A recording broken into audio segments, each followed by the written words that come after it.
Mayor, are you ready to begin the meeting? Yes, we are. Recording in progress. Good evening. Welcome to the regular meeting of the Petaluma City Council and the Petaluma Community Development Successor Agency for Monday, September 18th. If you wish to provide comment on any of tonight's agenda, please fill out a speaker card in the back of the chamber and bring it to the city clerk. I will now invite Monica Aparicio and Maria Galvez to provide information to those who wish to participate in Spanish this evening. Thank you, Mr. Mayor. Good evening. Buenas noches, me llamo Mónica y estoy aquí con mi pareja de interpretación María. Estamos aquí hoy como intérpretes. Hoy este evento se llevará a cabo en inglés y en español. Se usarán ambos idiomas activamente, así que usted podrá elegir un canal para participar en su idioma preferido después de que le hayamos explicado cómo funcionará la interpretación. Estaremos usando la función de interpretación de Zoom. Después que termine esta explicación, se activará la función de interpretación. Si usted está conectado con su computadora, verá un icono de un mundo en la parte inferior de la pantalla. Si está conectado con su tableta o teléfono, pulse el más y verá un menú que incluye la opción de interpretación de idiomas. Para escuchar la interpretación, pulse el icono del mundo o interpretación de idiomas y a continuación elija su canal de idioma. Gracias. Thank you. We're ready. And thank you very much. May we have a roll call this evening? Councilmember Barnacle, Present. Vice Mayor Cater Thompson, Here. Councilmember Healy, Here. Councilmember Now, Here. Councilmember Posake, Here. Councilmember Shribs, Here. Mayor McDonald. Here. All members are present. Thank you. And now a pledge of allegiance.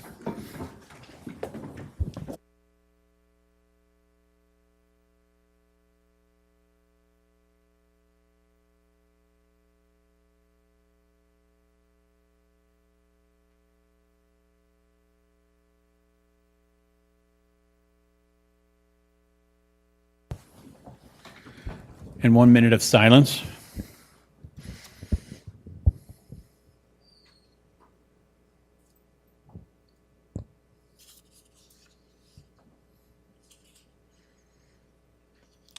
Thank you. And moving into the business of the evening this evening, looking at whether we have any agenda changes or deletions to what we've posted. Looking up and down the council, I see we have no agenda changes or deletions for the evening, and so we'll move forward with the agenda. And we have, it's a treat to have with us tonight for a presentation on extreme temperature response, our emergency response manager, Thomas Jordan. I want to thank you for being out there in the community. So I at the emergency preparation help meeting, and so what do we have to tell tonight? Oh, thank you, Mr. Mayor. Again, my name is Tom Jordan, and I serve as emergency services, I beg pardon, as the emergency manager for the city of Petaluma. It's a new position, as most of you all know, and I'm very excited to have this opportunity in general and certainly to present to you all tonight. This evening, what we'll be discussing is the Extreme Temperature Resilient Petaluma model. And this is a developing process, and we're looking towards some really exciting opportunities to address extreme temperatures as we move into this, this new era.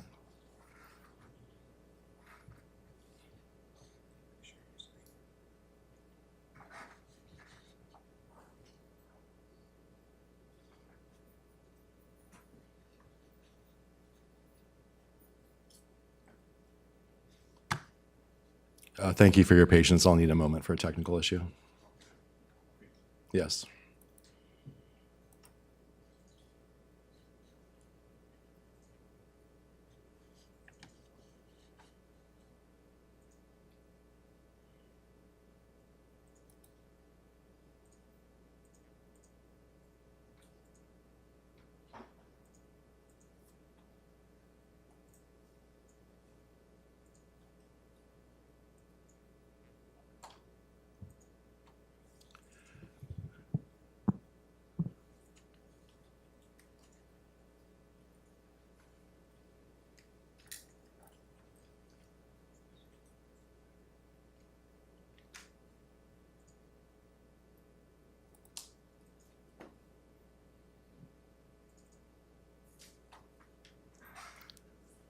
Thank you, Patrick.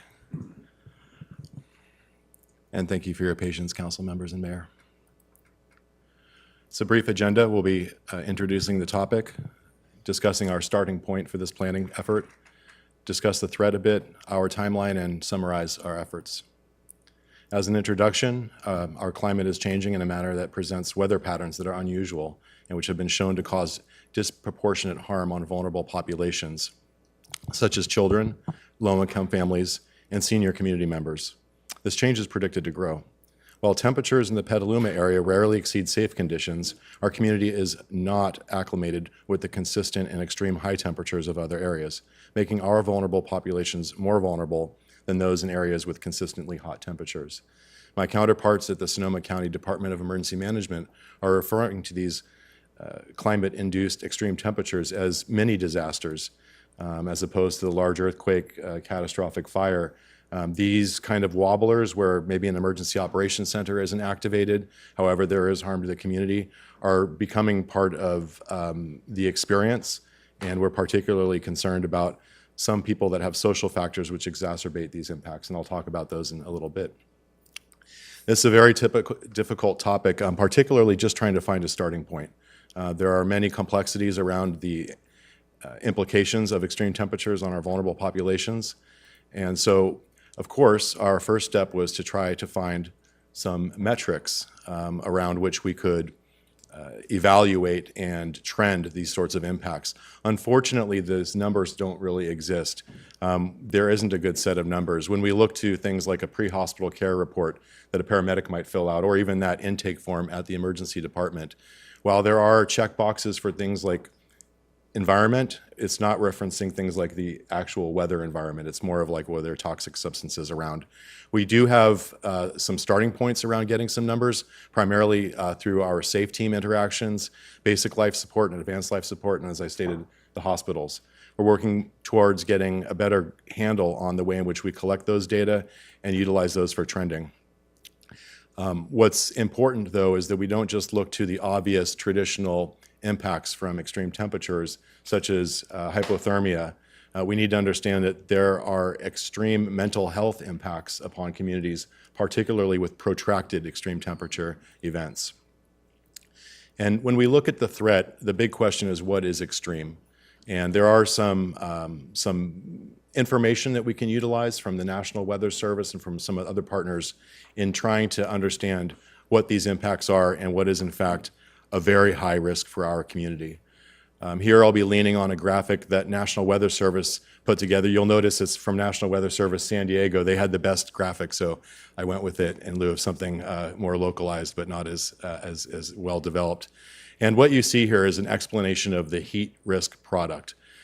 Heat risk is a newer development as far as products go from National Weather Service, and what you might be familiar with is the heat index, which I'll speak to in a moment.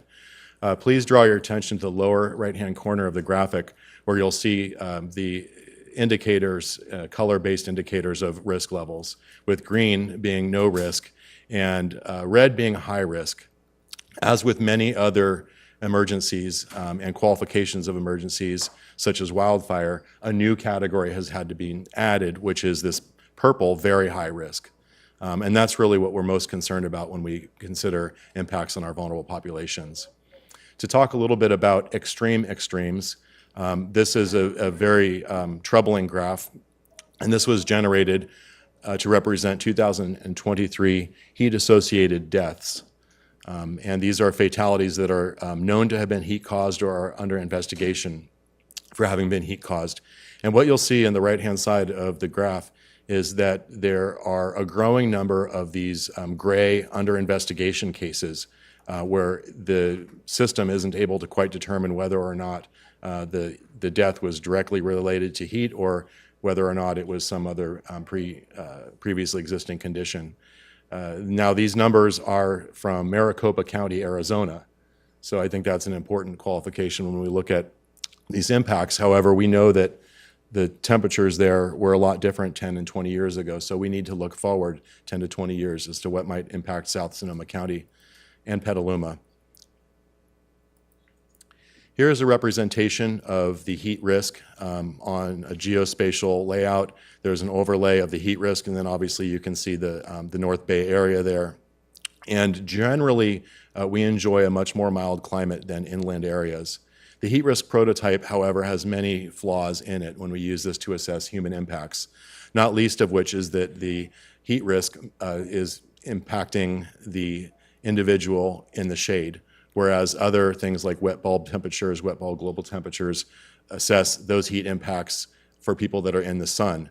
Again, our most vulnerable populations are oftentimes exposed and do not have the capability of obtaining shade during the worst parts of the temperature. The National Weather Service has some other more standard products that we're familiar with, likely, the watch, warning, and advisory.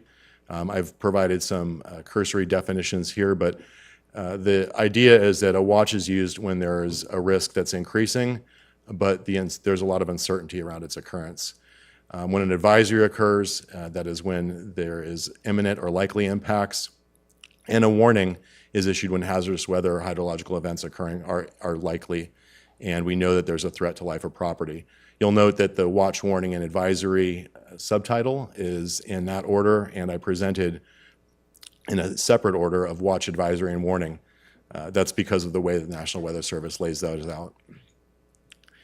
There are other factors aside from just extreme temperatures, not least of which is our deep concern for concurrent protracted grid de-energizations due to widespread demand, system malfunctions, or a planned public safety power shutoff where perhaps the turn back on wasn't as effective as possible.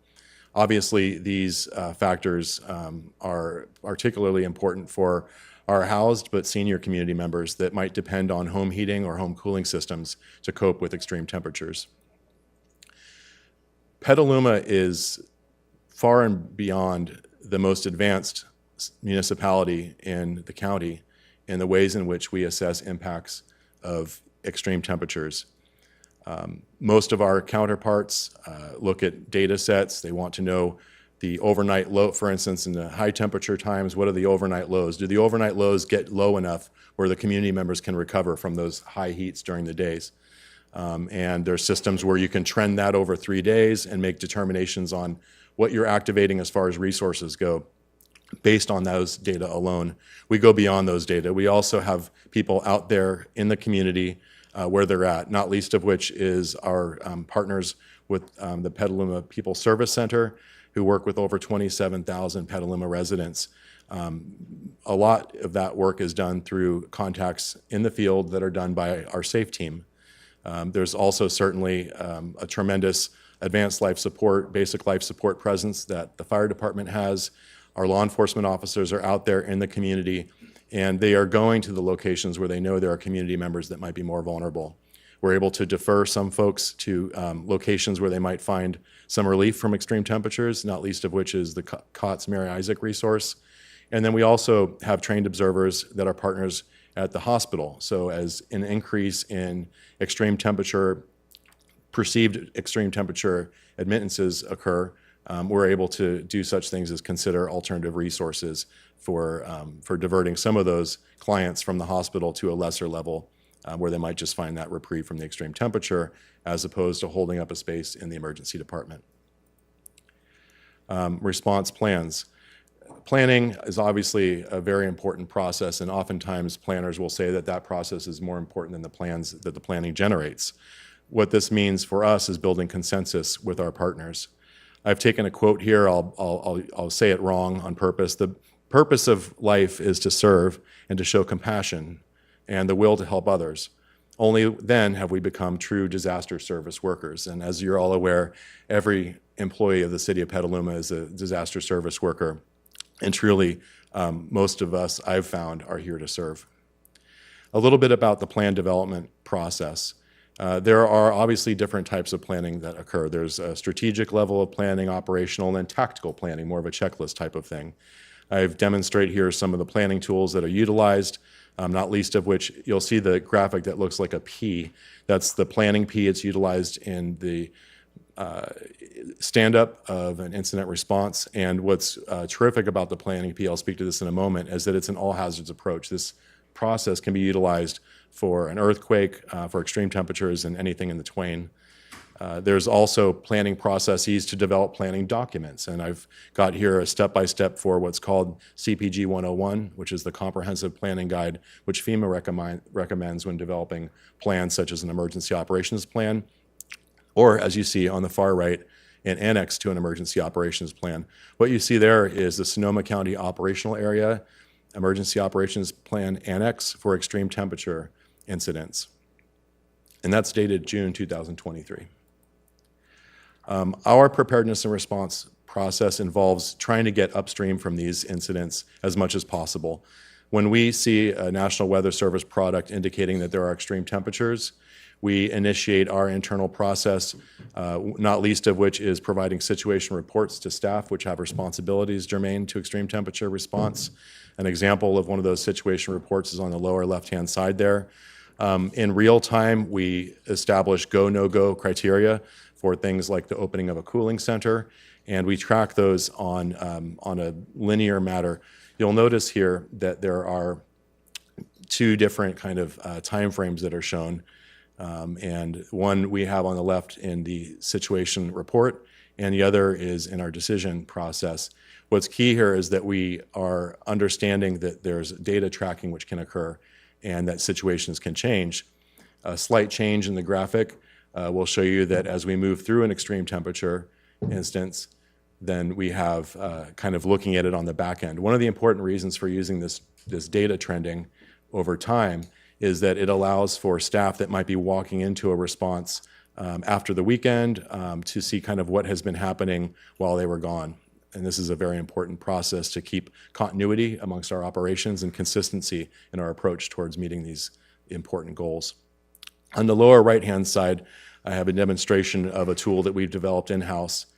And that tool that we developed in-house, as you see, is a table which we can utilize for the purpose of tracking those data which are recommended in planning products such as the County Emergency Operations Plan Annex. And as I cited earlier, one of those is trending data around temperatures and overnight temperatures, finding where those overnight lows are not reaching the point where people can recover, and using that as one of the data points to inform action from the city.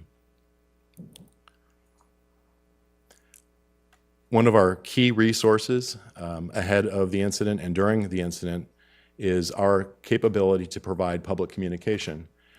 My position, as I cited, is a new position with the city. Another new position that we have is our communications manager. And our communications manager has proven to be extremely adroit with utilizing these different graphics, a few of which I've shown as examples here in the presentation. A big part of our public messaging is not that the recipient of this message is where the message stops. Many of us who see these messages might find that while they don't apply directly to us and our medical conditions, that we have others in our life that we care about, family, friends, or maybe just somebody that you pass on the street that might be exhibiting symptoms of a heat-related illness. So our message is to take what you see and to think about those in your life that might have special circumstances which require more attention to these extreme temperatures, and to go and check on those people, to actively to look out for each other.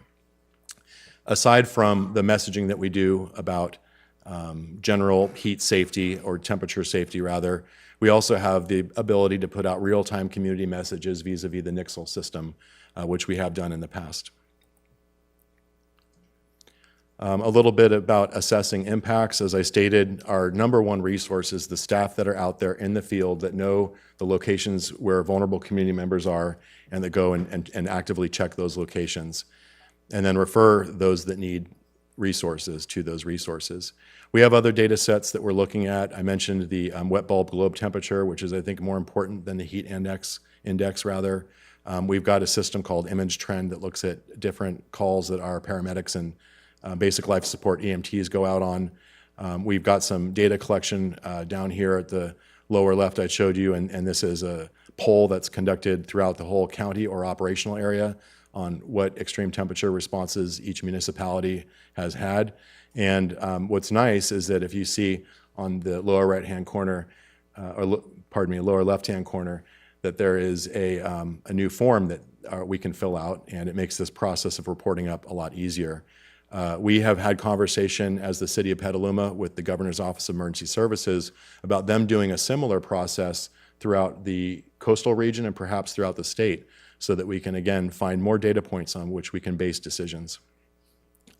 Our plan development process has been very much in-house, and while we look at products that have been provided by our counterparts, particularly with the county, in deep appreciation for the resources that they have, not least of which vis-a-vis the health department, what we also need to do is make sure that what we're developing is a local plan for our local purposes with our priorities.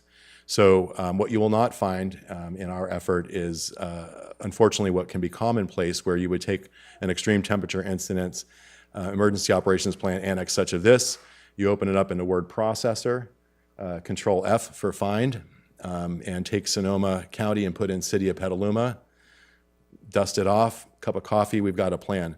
That's not the approach. And unfortunately, there is some of that out there. However, as I stated earlier, we're using a lot of our Petaluma way to do this in the most appropriate manner possible. And I expect that we'll find some other municipalities following suit in the near future. A little bit of a quick story, if you'll permit. I've been doing a lot of communication with our partners, community-based organizations, our field staff, about what it means to do an appropriate response for an individual that's experiencing some heat-related distress. One of the great analogies that I heard was from our iRide team through the Petaluma People Service Center, and they said, if you think it's too hot to put your dog in the car, it's too hot to put your grandmother in the car, maybe going to a cooling center or somewhere else like that. We think that there's a much better model and distributed, localized systems, and there are a lot of opportunities for individuals that are experiencing temperature-related impacts and illnesses to mitigate those where they're at, as opposed to traveling during the hottest part of the day to go to some location and then be away from their general set of services, their medications, their durable medical goods, family members, and community. I have a quick story about that. Please use your mind's eye. The temperatures have been steadily increasing over the past few days, and National Weather Service products indicate a potential for extreme heat over the holiday weekend. City staff and community-based organization partners have been assessing potential impacts and response resources for the weekend. I cited this as a holiday weekend, and so one of the things that we face as a challenge from a staffing perspective is that many of our staff utilize those opportunities to go out with friends and family on the extended weekend, which means that we need to consider how we can do staffing for that. As the worst of the heat bears down, we find that Abuela's community members, her family, her neighbors have been going in to check on her. They've noticed that she's getting warmer and that her house doesn't have either adequate insulation or air conditioning.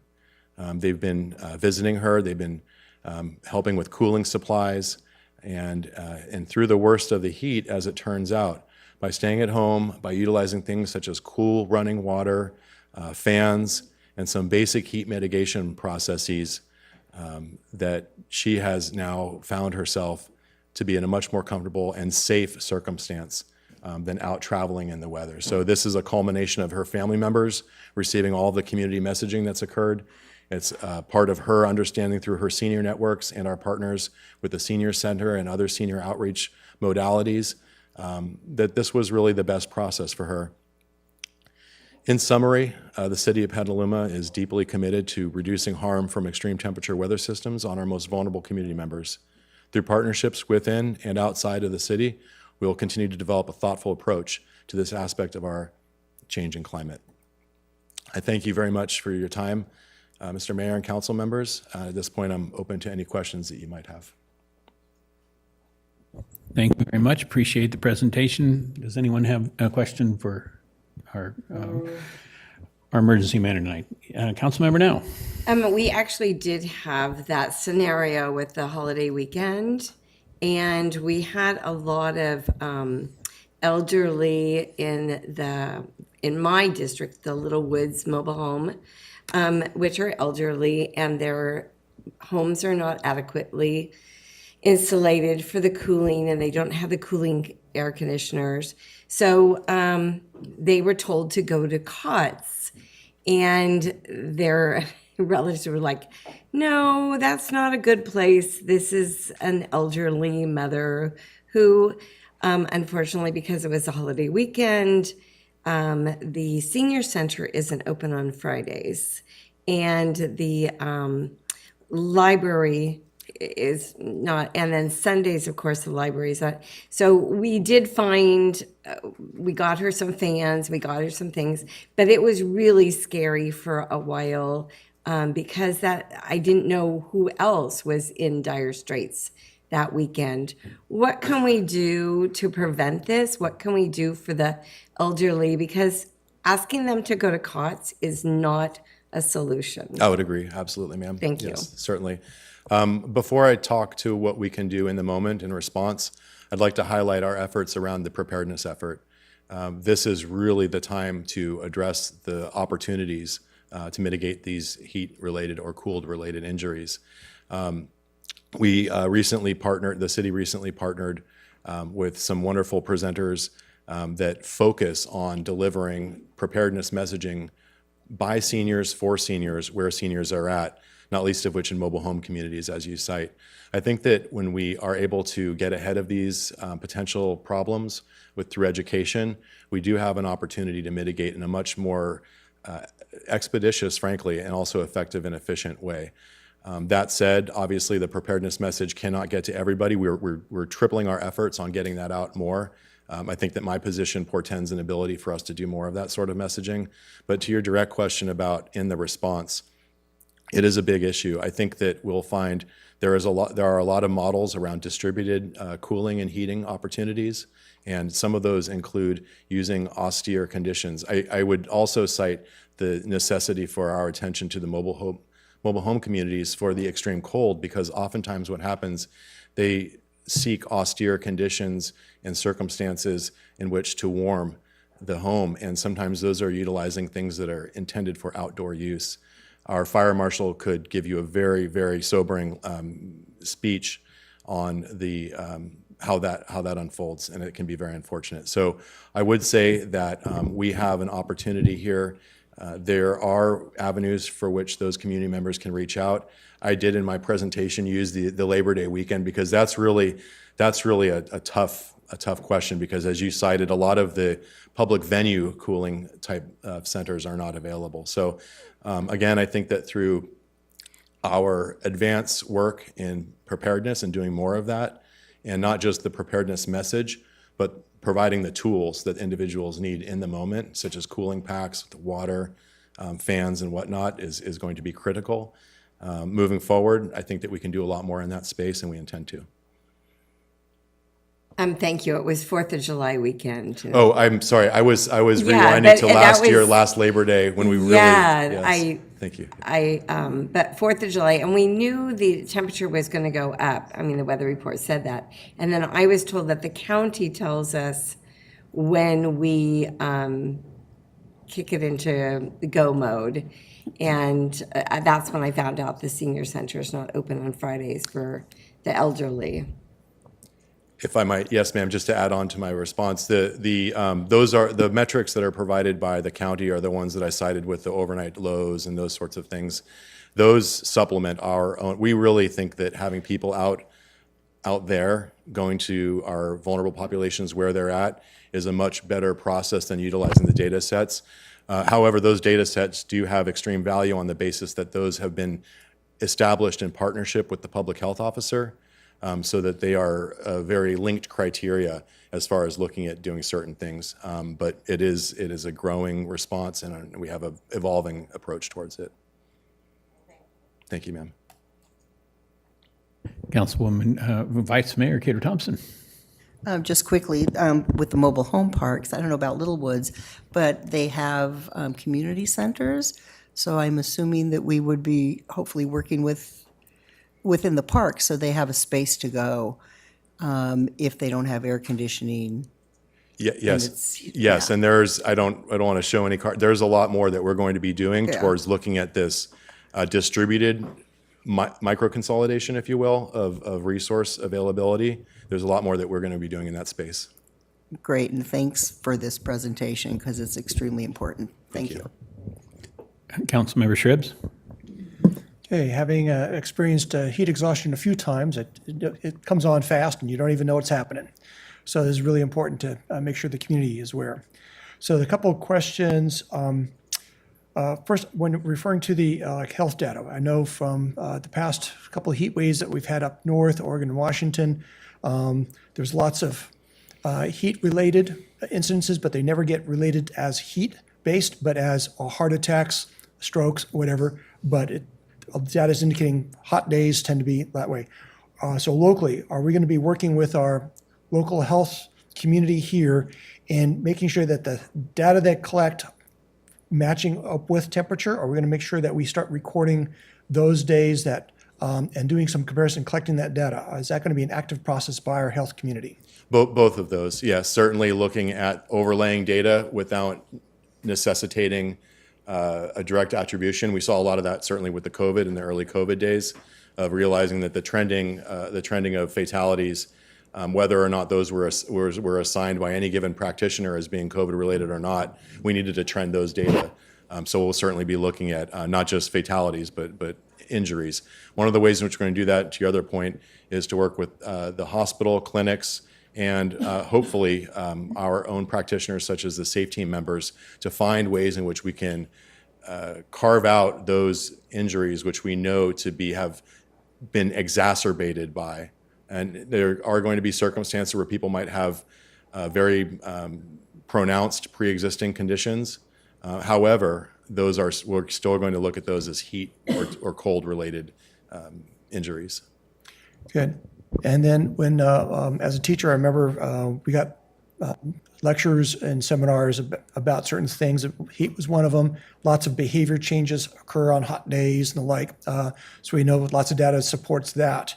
But talking about schools and heat in general and other things, since we have certain asphalt at schools as well as the artificial turfs, we have heat islands affecting here. And so OSHA tends to go to workers and things, OSHA rules, but can we move forward on somehow getting some temperature readings on the asphalt at schools and a synthetic turf? If we can, and then start setting up some rules, okay, if the temperature is above such and such or this level, hey, you're going to close down that sports on that particular surface. And depending on, and maybe school specific, because it's the size of the asphalt or the turf, because we have lots of synthetic turf now here in town. So are we going to start doing measurements and actually doing advising specifically to the schools for those particular issues, especially when there's little kids involved? Councilmember Shribs, I think I'm going to jump in here. I think this would be a time that we would be working with PCS, with the Petaluma City Schools and the other school districts to make those calls. Okay, good. Just as a check-in on specifically preparing individual populations, mobile homes, and as well as the schools. Okay, thank you. Thank you. And just one additional comment on the temperatures. What temperature is it right now? Well, I'll tell you, there are two temperature systems that are used by National Weather Service for Petaluma. We're going to go above and beyond that. We're looking at utilizing the Cool Block system and others to find some of our mini meteorologists, if you will. We're looking at getting a much more broad set of data points.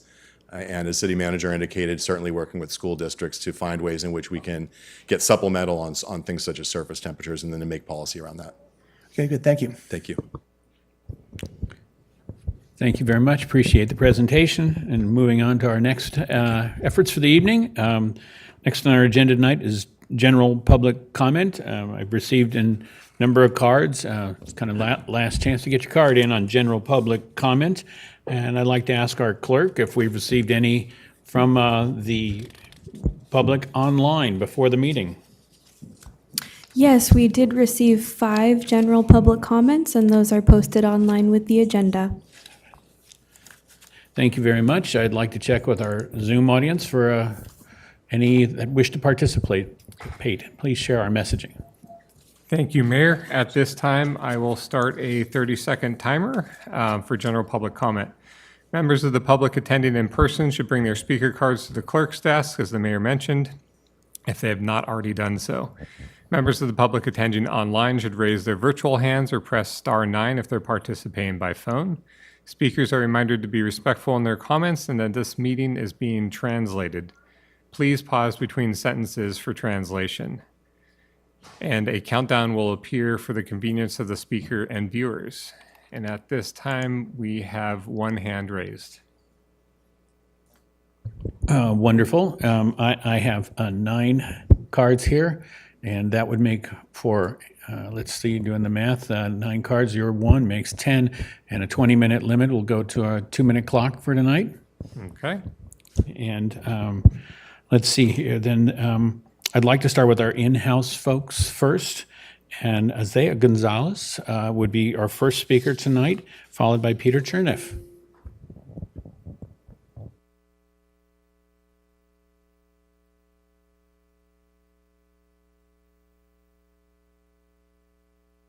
And we can see our speaker moving her way towards the front, so we're going to give it a moment.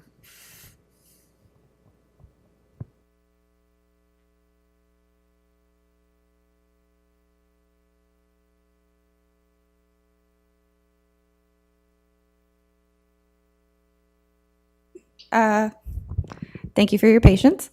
My name is Asaya Gonzalez. I am here to give general public comment.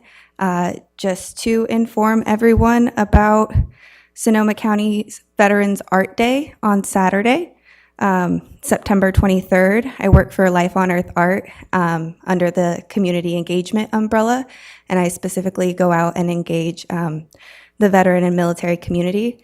And the purpose of our event is to bring veterans together and to exemplify their works. So I invite everybody to come out and attend, even if you don't intend on purchasing art. That the importance of our event is that we're giving these veterans space to express their thoughts, their ideas, their experiences, and our event is funded in partnership with the Veterans Art Project by way of California's Mental Health Services Oversight and Accountability Commission.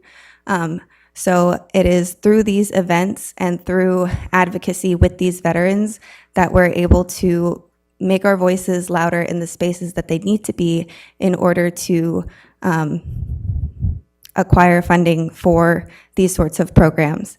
And what we do at Life on Earth Art is specifically community art making. And so we invite people of diverse backgrounds around the same table to do what we started with was primarily paper mache. We've expanded into larger projects, and it's really beautiful to see community come together on a single project to create something big and beautiful for people to come and experience together. So again, Life on Earth Art, Sonoma County Veterans Art Day, September 23rd, Saturday from 12 to 6 p.m. at 133 Copeland Street here in Petaluma. Thank you, guys. Thank you. And we appreciate the efforts and logistics involved in bringing that message to us in person tonight. Next speaker, Peter Cherneff, to be followed by Suhar Hattar.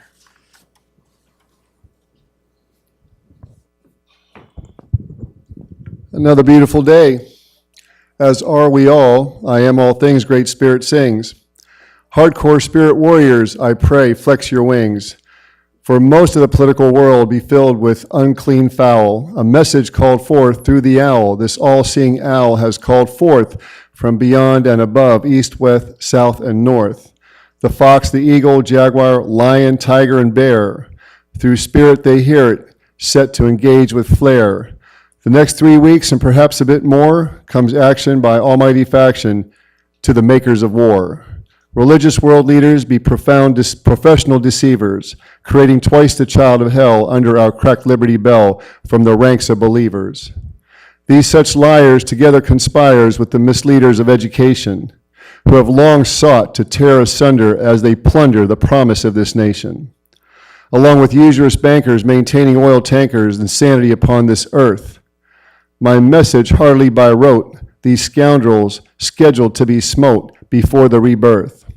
By the unseen dog soldiers, special forces upon almighty horses. True American muscle, American hustle, warriors red-blooded, American corpuscle. Judgment Day, some might say, delivering just desserts, the living Lord's vengeance play. For the owl sent hummingbird to deliver the warrior's call only moments before the call. before the fall. I am Peter, bell ringer, soul singer, light bringer. As you hear this, it is done. Nowhere to hide, nowhere to run. Stock up now, dry goods and water. My warriors have arrived, walking through fire, walking in service to the King's daughter, who truly, truly being the Queen of Queens. Aho. Thank you. Suhar Hodder, to be followed by Adam Gurzy.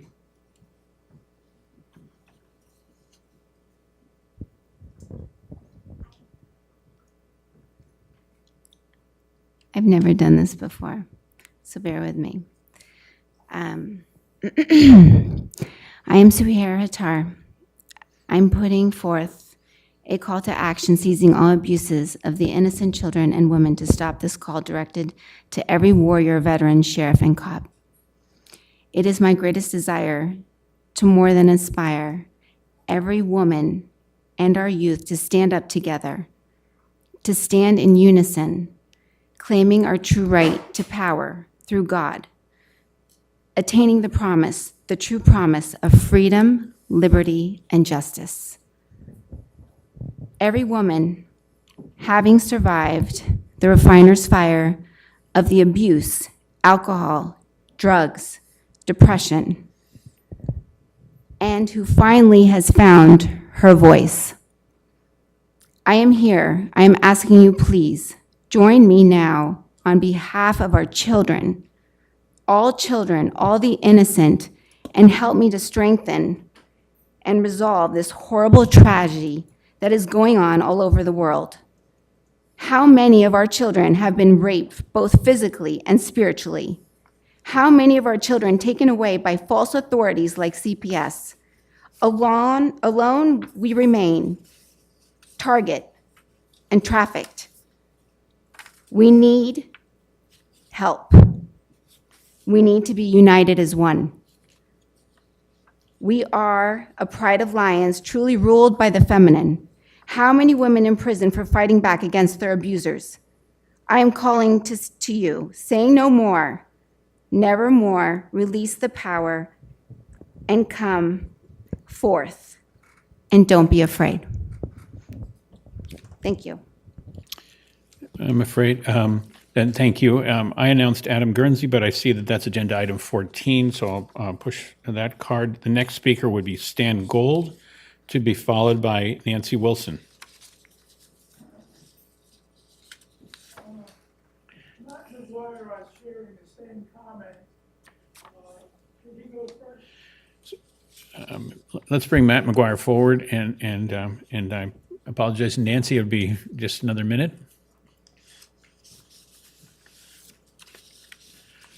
Thank you, Mr. Mayor. Good evening, council and staff. Good to see everybody here. Did everybody get the email I sent you last Thursday? Hopefully you've all read it, so I won't waste my 2 minutes. Basically, so apparently the lease contracts for the fair subtenants are going to come before you at your next meeting at the beginning of October. Not having participated in the negotiations, I'm here to say tonight that Stan Gold and I would like you folks to consider and incorporate requiring the racetrack promoter to make a transition to all electric over 3 years, transitioning 1/3 each year, starting in next year's racing season. Now, of course, again, I don't know where the negotiations are. You haven't made a decision on that. So I think it's important we bring this to you now. As John can tell you, we came to the Climate Action Committee, but with some recommendation from the city manager, we're here tonight. Now, there's a couple other positives if you do adopt this. And one is that it will reduce the noise that is a problem that many, many people in this community really hate, me amongst them. But that would, changing 1/3 a year is going to make a significant change in that. Obviously, the pollution is a crucial factor. And following on from your report from extreme heat, this is particularly timely. The other one is that if the promoter ends up being an all-electric race event, that could actually be a draw for people to this community. It could actually have some positive economic impacts. Now, since the leases apparently are 3 to 5 years, we think this is crucial that you act on it. The report that we just heard earlier was really comprehensive and very impressive, but it's reactive. This is proactive.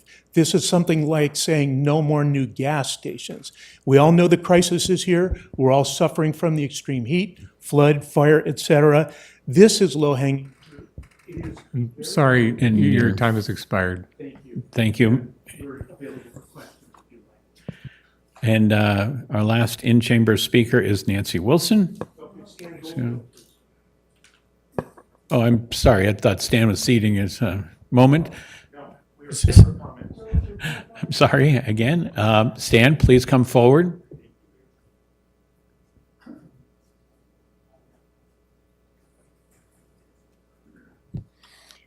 We heard an excellent presentation on the heat problem.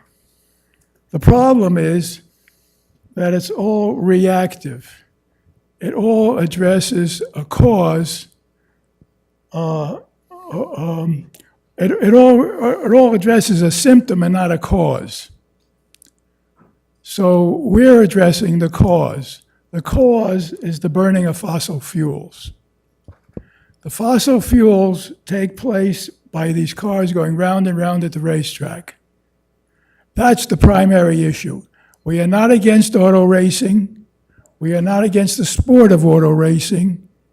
Auto racing is fine. What isn't fine is the engines of death that create the gases that come out of those engines. There is a solution, and that is switch to a different kind of propulsion mechanism, an electric motor. The electric motor causes less noise and no greenhouse gases. Now, there's a lot of money wrapped up in this racing, so we won't insist that people do this suddenly. They've got a lot invested. So we're suggesting in our recommendation to you a 3-year period over which there's a phase out, a third, and a third, until eventually they're 100% electric. Or no lease. That's it. Now, since we know this is coming up on the 2nd of October, you've got very little time to consider. So you're going to either lock into a lease that permits greenhouse gas emissions, or you'll consider their removal however you wish. We suggested. I'm sorry, your time has expired. Thank you very much. And our last in-house speaker is Nancy Wilson. And I appreciate your patience and that little scheduling alternation.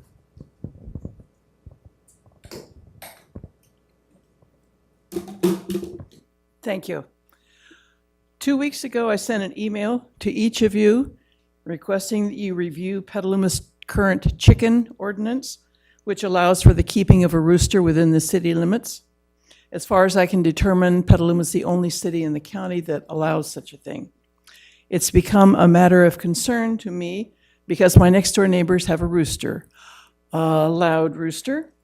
He crows day and night, starting at about 2 in the morning sometimes, going until midnight. After many weeks, several of us neighbors filed problem animal reports with North Bay Animal Services. They are aware of the problem. We were told that the rooster would be gone by the end of last week. That day came and went, and today we were told it would be another day or two. I believe, though, that the current ordinance, which was written in 2004 and revised more than 15 years ago, needs to be revised and updated. The wheels of government will turn, the rooster will be gone, our rooster will be gone, but we ask that you look at that or direct your staff to look at that to save other neighborhoods from the kind of turmoil and disturbance that we've gone through. One other point, I sent that email to each of you. It was polite, it was well-researched, it was clear, it was concise, it was well-written, and it was ignored by all of you except 2. To me, that says that the rest of you have forgotten your campaign promises to be responsive and receptive to concerns of your constituents. but we remember and we vote. And I think you should be embarrassed. Thank you very much. Let's go to our Zoom audience for further public comments. The one hand that we have raised is Darren Rakusin, who I will allow to speak right now. Darren, you may unmute and begin your comments. Thanks, Patrick. Really quick, I was brought to my attention that the River City Apartments, that's the pet project that provides low income and supportive housing for veterans and others, recently had their bus stop removed from the transit plan or the route in Petaluma. And I just wanted to put that out there as I think we should try to harmonize our transit routes with those kind of most vulnerable and really people that need those services the most. So just wanted to put plant a seed for that, as you know, I know the mobility element and a lot of other general plan things are in motion. I'm hoping that transit map isn't final and we can add that stop back for River City Apartments. And then really briefly, I also wanted to mention there is a meeting tomorrow evening, an urban forestry meeting at the Petaluma Community Center on McDowell at 5:30. Really encourage everyone to come out, learn more about tree policy in the city and what the plans are for the urban forestry grant that the city is working through right now. And then also, I'm sure staff will mention this, but the GPAC meeting, I know hearing from a lot of citizens, they're kind of big structural ideas people have. And I think it's critical to understand the general plan is really the place for a lot of those ideas to go. So there's a GPAC meeting in person, also at the Petaluma Community Center on North McDowell at 6:30 on Thursday. So Petaluma Community Center, Tuesday at 5:30 to talk about trees and urban forestry. And then Thursday, the 21st at 6:30, talk about the general plan and Petaluma's future for the next 20 years. Thank you. Thank you, and that closes public comment for the evening. And I'd like to bring it back to council and council comments. On a bit of an editorial note, I think that we've gotten a little long in our council comments. Council comments is a chance to bring up activities or liaison assignments each of us has and other important council topics, but it needs to be brief and concise. We're trying to get to the business matters at hand and not keep the public here or ourselves till midnight each meeting. So we're going to set the clock to 90 seconds for each council person tonight and see if we can speed dial our way through important information. I'd like to start with Councilmember Barnacle this evening. Thank you, Mr. Mayor. I have had no liaison appointments since our last meeting. I will say that this Saturday, in addition to the Veterans Art Exhibition from noon to 6, from 4 to 7, the Santa Rosa Junior College Construction Training Center is having an event. And the Better Cities Film Festival is this Wednesday at 5:45 at the Downtown Petaluma Cinemas. Thank you very much. Councilmember Healy. Thank you. So I also got a good laugh out of the Argus Courier editorial cartoon last week, which I assume this is a response to. I would say that the Legislative Committee of the Sonoma County Mayors and Council Members Association met last Friday morning, and then the CBRT Committee of the Cal Cities Board of Directors met Friday afternoon. And the common theme was we were talking about ACA 1 and ACA 13 both passing out of the legislature on Thursday evening, and they'll both be on the ballot in November of 2024. That's a change with respect to ACA 13 that was originally slated for the March ballot. The governor asked it to be moved to November, and it also made sense to the author because we will have a heavily contested Republican presidential primary in March and a general election in November, and things would bode better for those measures in November. And then I would just say briefly that we've had people approach us on HR 3557, which is a bill in Congress to streamline telecommunication facility siting. Congressman Huffman's office is telling us that bill does not appear to be moving, but I'm monitoring that, and if that changes and we need to weigh in, I'll let the group know. Thank you. Thank you. Vice Mayor Cater Thompson. I'll be quick. No liaison reports because I haven't had a meeting. On Sunday, there was a women's bike ride, and there was 100 people that showed up at the Art Center. And it was great. And As far as Miss Wilson, I was raised on a chicken farm. We frowned upon our roosters.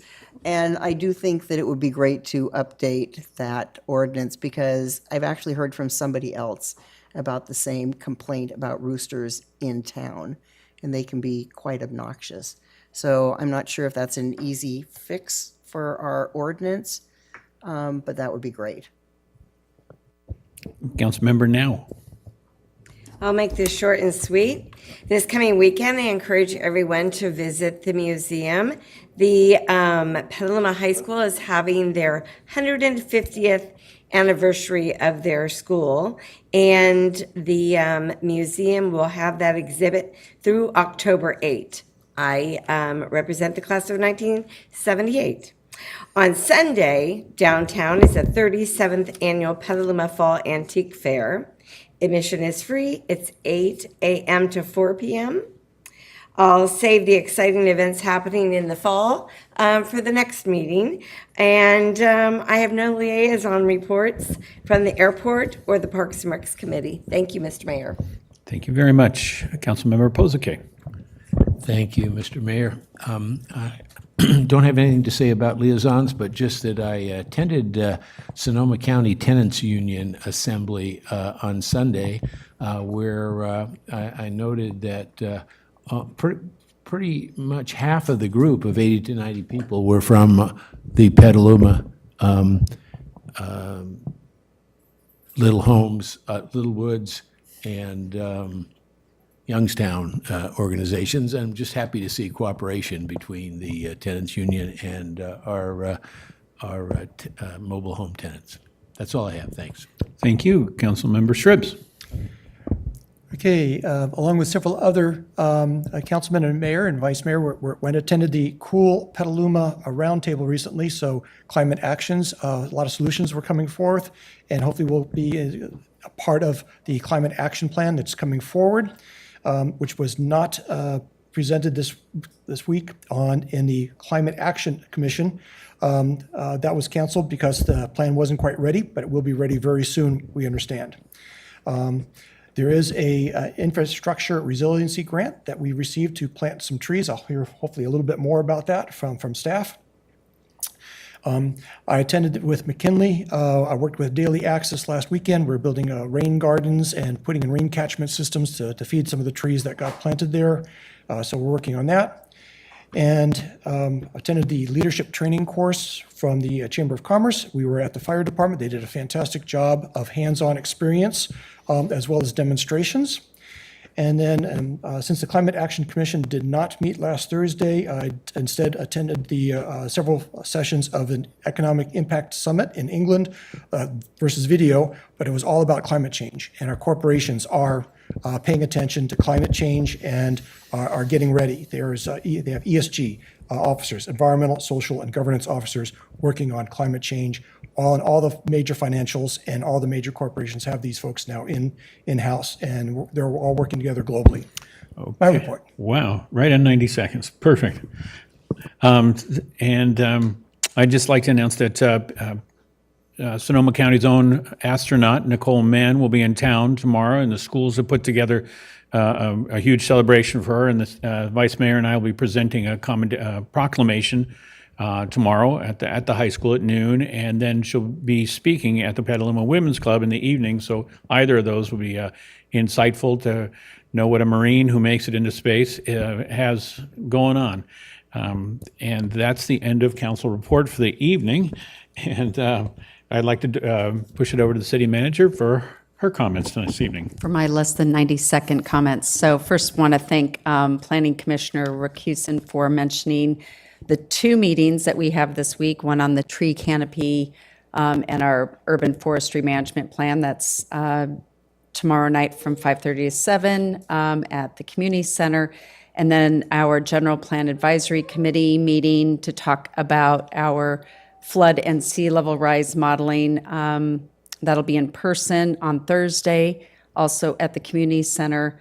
That'll start at 6:30. And then if you aren't able to attend that, we have one a similar meeting the following Wednesday on the 27th also. But that will be virtual. And The city has been blessed with another grant award from the USDA, a forestry grant, $1 million that we worked with our relief partners in, I would say, a few months ago to both improve and preserve our tree canopy. And we're just thrilled. We'll be bringing it back to council and the community to talk about how we're going to plan to implement that. So thank you. And thank you. So we'll move into the consent calendar at this point, and I'm looking at items 1 through 9, and item 1 has been removed from this calendar and off to October 2nd.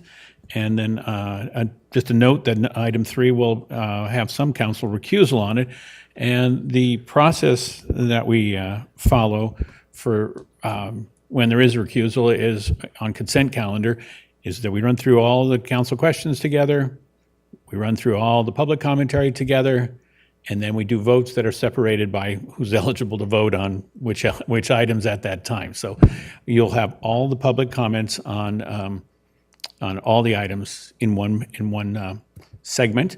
I'd like to bring it to council to see if anybody has any questions before we move it to that sign.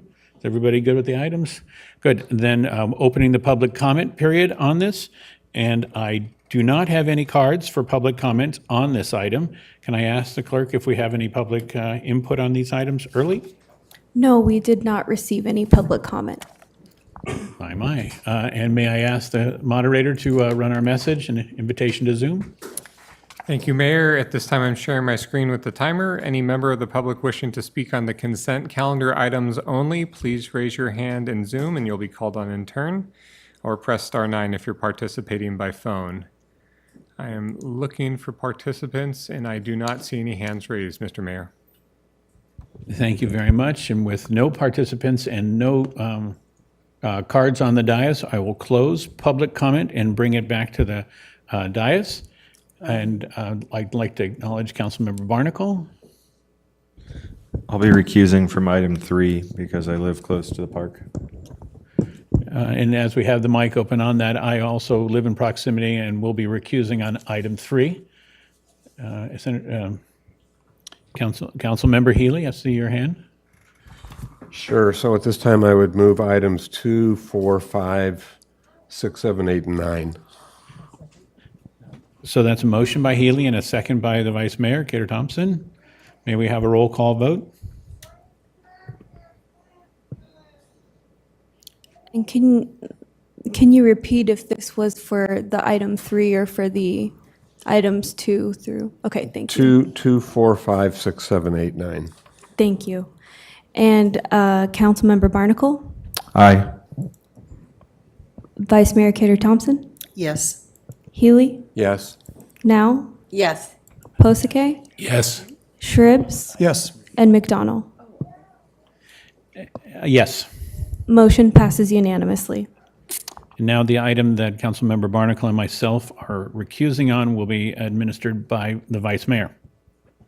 So I'm going to be asking for a motion on item number 3 minus Councilmember Barnacle and Mayor McDonald. So I'll move to approve item 3.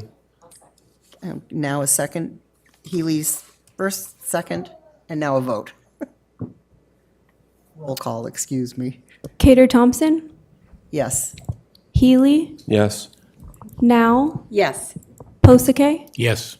Shribs, Yes. and motion passes with Barnacle and McDonald recusing. Thank you very much. Moving to item 10, public hearings, matters for consideration.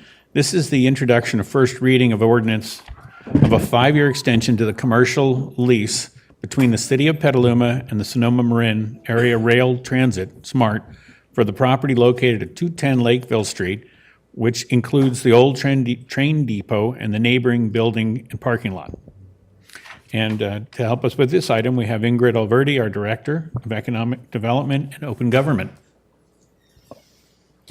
Good evening, Mayor and council members. Thank you. First of all, I'm grateful that the mics are working. And I also just wanted to ask really quick, would it be helpful if I brought up a map? It'll just take me a minute. Yeah, okay. Let me just do that. I'll try to do that and talk.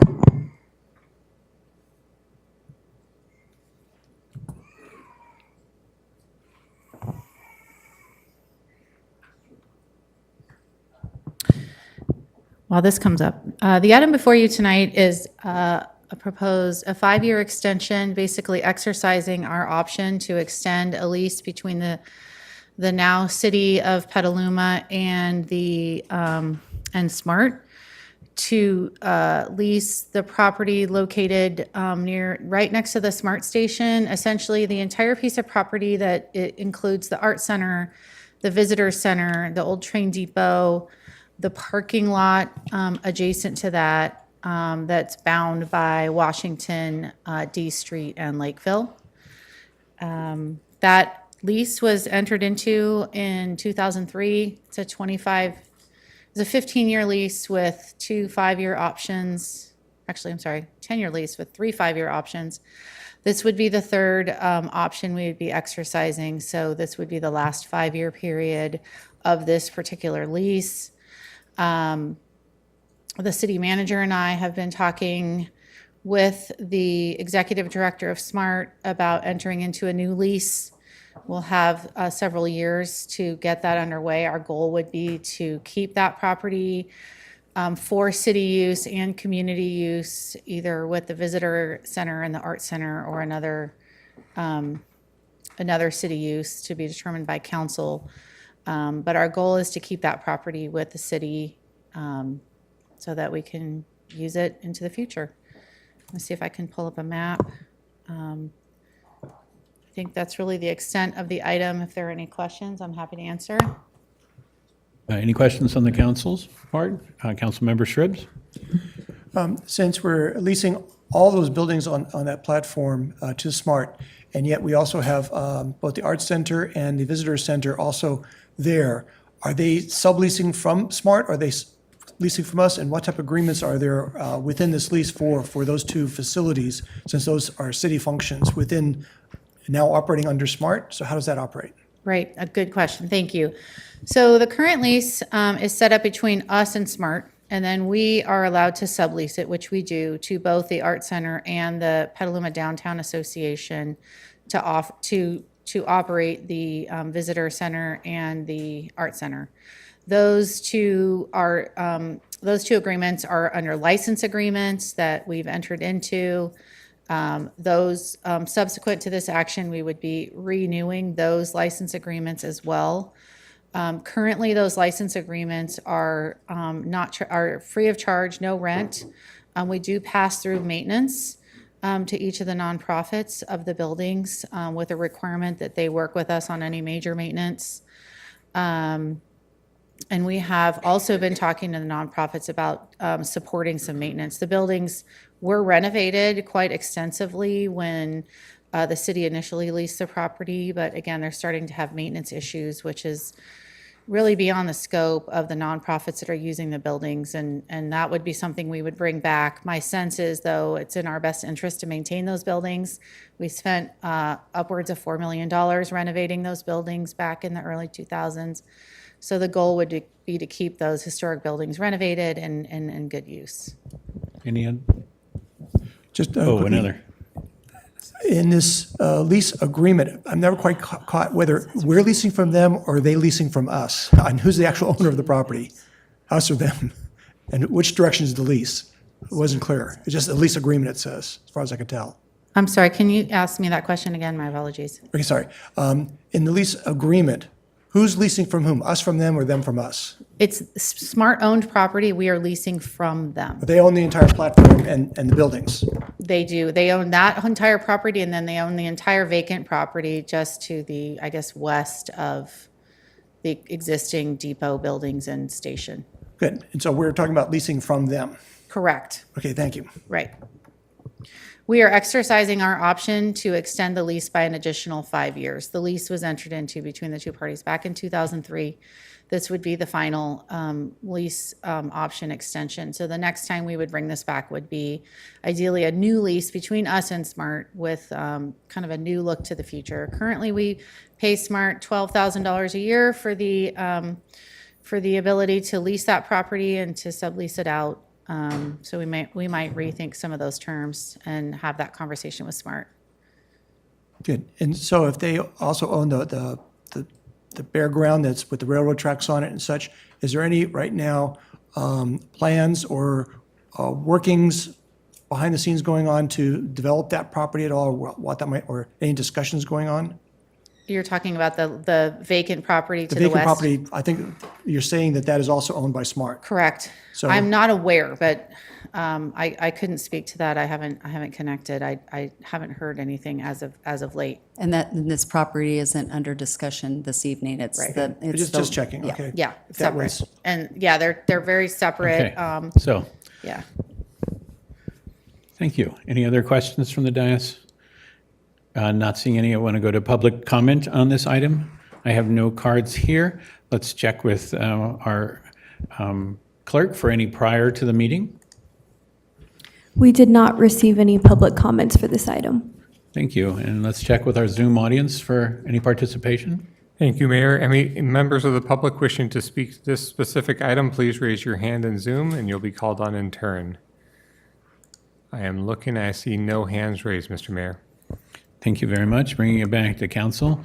Anyone on Councilmember Healy? Thank you. So just to expand a little bit on Ingrid's remarks, at the time the city entered into this lease and started spending $4 million of redevelopment funds to fix those properties up, they were really undergoing what historic preservation is like to call demolition by neglect. They were in awful shape, awful shape. So I'm really pleased to see us exercising this option. I look forward to staff negotiating with SMART and coming back with a longer-term solution because these properties really are an asset for the community. And with that, I'm happy to move the item. I'll second that. So that's a motion from Healy with a second by Vice Mayor Cater Thompson. And I'd like to call for a roll call vote. Barnacle, Aye. Cater Thompson, Yes. Healy, Yes? Now, Yes. Posake, Yeah. Yes. Shribs, Yes. and McDonald. Yes. Motion passes unanimously. Thank you very much, and thank you for the graphic. Thank We'll you. I take did finally get the map up. a quick view of it there. And now we're moving on to our next item, item 11, a public hearing to receive comments on the 2022-2023 Draft Consolidated Annual Performance Evaluation Report, CAPER. It's nice to have acronyms. And a resolution approving the Community Development Block Grant, CAPER, and authorizing the city manager to submit the CAPER as required by the Department of Housing and Urban Development, HUD. And here to help us through this item is Sarah Wolf, our housing specialist. Thank you. Good evening, Mr. Mayor, council members, staff, and community members. Thanks for the opportunity to present this evening our CDBG CAPER. It's the Community Development Block Grant, the federal entitlement program, and the city receives about $300,000 to $350,000 annually. And we use those funds to support programs that benefit low to moderate income households. Next slide, please. So the agenda item this evening is to conduct a public hearing to receive comments on the city's CDBG Consolidated Annual Performance Evaluation Report for the fiscal year 22-23. But before we do that, I'm going to provide a quick overview of available funding, eligible activities, and highlight the community programs and accomplishments for the fiscal year. Next slide, please. So focusing on the eligible activities, this report and presentation is focused on the activities that the city was able to complete during this fiscal year. The city received $330,000, which also included some carryover funding from the CDBG CV COVID funding. Eligible uses are acquisition of property, relocation and demolition, rehabilitation of residential homes, public facilities, public safety and ADA improvements. Funds can also be used for energy conservation and efficient upgrades and expanding economic opportunities that support low and moderate income populations.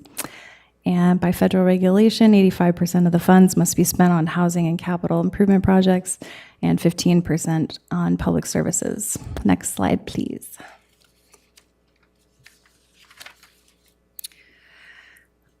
This slide is a summary of the application amounts, the funding that was awarded, and the program goals and the clients that were served. So starting out, you can see that the funding requested in the applications was $381,000. We were awarded $330,000. So to balance the difference, we reduced the funding award for Rebuilding Together Petaluma, as well as for our program administration. As we've done in prior years, we've reduced the 20% eligible, which was $66,000 in this case, to $41,450, and rolled those additional funds into programs. Looking at our program goals, COTS and PPSC have come close or exceeded their program goals, and Rebuilding Together faced a few obstacles that contributed to a reduction of clients being served, specifically the reduced donations of materials and labor and high prices of building materials. Collectively, though, the program was successful in serving 625 community members who are all low to extremely low-income households. And the CDBG CV program also exceeded its program goal, serving 384 community members, with 158 in the fiscal year 22-23. Next slide, please. This concludes our presentation, and the action requested to council this evening is to conduct a public hearing and ask for comment and feedback, and then consider adopting a resolution approving the fiscal year 22-23 CDBG CAPER report. And staff and community partners are here in attendance via Zoom and happy to answer any questions that you may have. Thank you. Thank you very much. Bringing it back to council for anyone with a question on CAPER. Councilmember Healy. Thank you. So I appreciate the presentation. I assume staff will be coming back at a later time with recommendations on how to allocate this funding among the various nonprofits. Is that? No, the funding was allocated to the nonprofits in the action plan for the fiscal year 22-23. And so this is just a report out on the funding that was already allocated. Okay, I was talking about 23-24. Oh, I'm sorry. Yes. So the funding for 23-24, sorry, Karen, can you please step in, please? But no, I don't need the details. It just will be coming back to us at some point. Have we already brought that forward? Thank you. So the funding for 23-24 was already brought forward to you in April of this year. Okay. Right, and we go through the process, we get the applications, council reviews the applications, we award the funding, and then we get the award, the exact award letter with the amount from HUD, usually around August. Okay, appreciate the clarification. And I had one other question on attachment 2, which is Exhibit A to the resolution. On page 16, there's a reference to Danco having acquired its site and is working on securing additional funding. And I know we got a report that they had received a major grant, but is this to say they don't have the funding they need in hand now to move forward? No, I think we'll probably go in and update that report, but the draft CAPER report that's published online is actually, we post that about 30 days before the hearing. So that was before we heard about the Affordable Housing Sustainable Communities Award that the project just received. So are they fully funded with what they need at this point? They will be applying for tax credit funding in addition to that. So they do need to bring in additional subsidy funding. Okay, thank you. Thank you. Okay, seeing no other questions, I'd like to open the public comment, and I have no cards on this item, and I'm looking to our clerk to see about online comments before the meeting. We did not receive any public comments to this item. Thank you very much. And our moderator to check our Zoom audience. Thank you, Mayor. Members of the public wishing to speak on this item, please raise your hand in Zoom and you'll be called on in turn. Just as a reminder, this meeting is being translated in Spanish, so please speak slowly and pause after sentences. I see no hands raised, Mr. Mayor. Thank you very much. Bringing it back to council. Mr. Mayor, I'll go ahead and move item number 11. Motion from the Vice Mayor, Peter Second. Thompson, and a second from Council Member Now. And I did just want to express appreciation to staff in that we're one of the few entitlement cities that gets to dictate the money to the causes we wanted to right here in town without asking the county or whomever for further discretion. So appreciate your work in keeping that moving. May we have a roll call vote? Barnacle, Aye. Cater Thompson, Yes. Healy, Yes. Now, Yes. Posake, Yes. Shribs, Yes. and McDonald. Yes. Motion passes unanimously. Thank you. Moving to item 12. Resolution approving the issuance of revenue bonds by the California Municipal Finance Authority in an aggregate principal amount not to exceed $35 million to finance an affordable rental housing facility for the benefit of Eden Housing and certain other matters relating thereto. And again, with the news, Sarah Wolf, housing specialist. Thank you. Thank you, Mayor. Yes, as you stated, the next item before you this evening is a resolution approving the issuance of revenue bonds by the California Municipal Finance Authority, CMFA, for the purpose of acquisition, construction of Downtown River Apartments, which is an Eden housing project. And this is one of the ways the city is preserving existing affordable housing with a bonus to add 6 new low-income units and ensure the affordability of the project another 55 years. Next slide, please.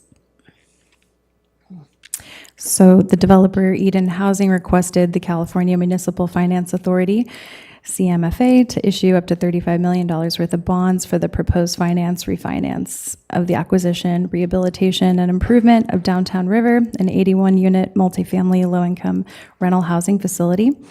The California Municipal Finance Authority cannot issue bonds until a public hearing is conducted by the jurisdiction where the development is located. And CMFA will also be issuing these bonds, and because of this, the city will not incur any financial obligation in connection with the financing of these bonds. Next slide, please. This is a slide showing the existing community composition broken down by unit and the composition post-rehab. 5 of the 6 ADUs that will be redeveloped from the commercial space will be accessible for differently abled individuals, and each of the ADUs will also be a 1-bedroom unit, approximately 600 square feet each. 3 will be wheelchair accessible, and the other 2 will be for hearing impaired. And the commercial space will be reduced to 1, which is currently an existing restaurant on the southwest corner of the building, and that's approximately 1,700 square feet. Next slide, please. So joining us via Zoom, we have Matt Schreiber, who's the Associate Director of Real Estate Development of Eden Housing, and Travis Cooper, Financial Advisor from CMFA, here to present information on the capital stack for this project. Thanks, Sarah. Can council hear me? We can hear you. Thank you. Great. Well, thank you so much for all of the support, and I'll try to make this brief.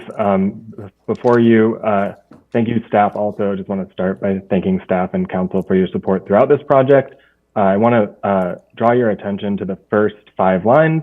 Those are sort of the most important and relevant for the conversation today, as well as the bottom line. So this is a total project cost of $53 million, approximately almost 54 if you're rounding up. We are financing this with the low-income housing tax credit, financing 4% low-income housing tax credits, which requires us to use tax-exempt financing through bonds in order to move the project forward. And so 50% of those total costs have to be financed with that. And so we are required to come before you and ask for your approval of $35 million, which gives us a little bit of buffer for this total development cost and ensures that we can make this project feasible and close within the next 60 days. And so you can see here we will be supporting the project through a conventional mortgage through Bank of America. Bank of America will also be providing the 4% tax credit equity. Back in January, you might remember that you all approved the $12 million of existing financing to roll over to the new partnership, which will be still owned and operated by Eden Housing. And so we are very thankful for that. And the bottom part of this capital stack are really costs that include Eden cash, existing reserves, and developer fee that comes after all of the other expenses are paid. And so that is what makes up the capital stack, and I'm happy to answer any other questions and appreciate council's support this evening. Great. Thank you so much, Matt. And thank Next you. slide, please. Okay, continuing or? We have one more slide to present, and that's it. All right. Okay, so yeah, thank you all for the opportunity to bring this item before you this evening. And yeah, we move to the public hearing portion.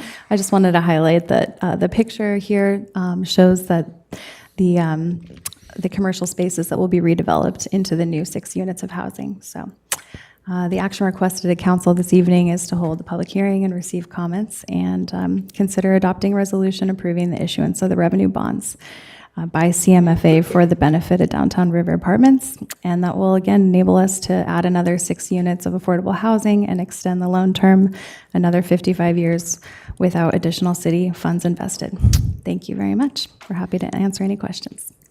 Thank you. I'm glad you, that last photograph there showed the bus stop that we were worried about earlier at another one, and there's one in the picture on this one. That's great. And to council, I'd like to start with Councilmember Shribs. Okay, I'm just trying to understand a little more clearly and this amount of money that we have. So there's $53 million total, but $35 million is sort of like going through this bond, but we're only doing a few units are being renovated. I said, okay. My understanding was, okay, to renovate maybe a few of these units, not $35 million. We're not using $35 million for that.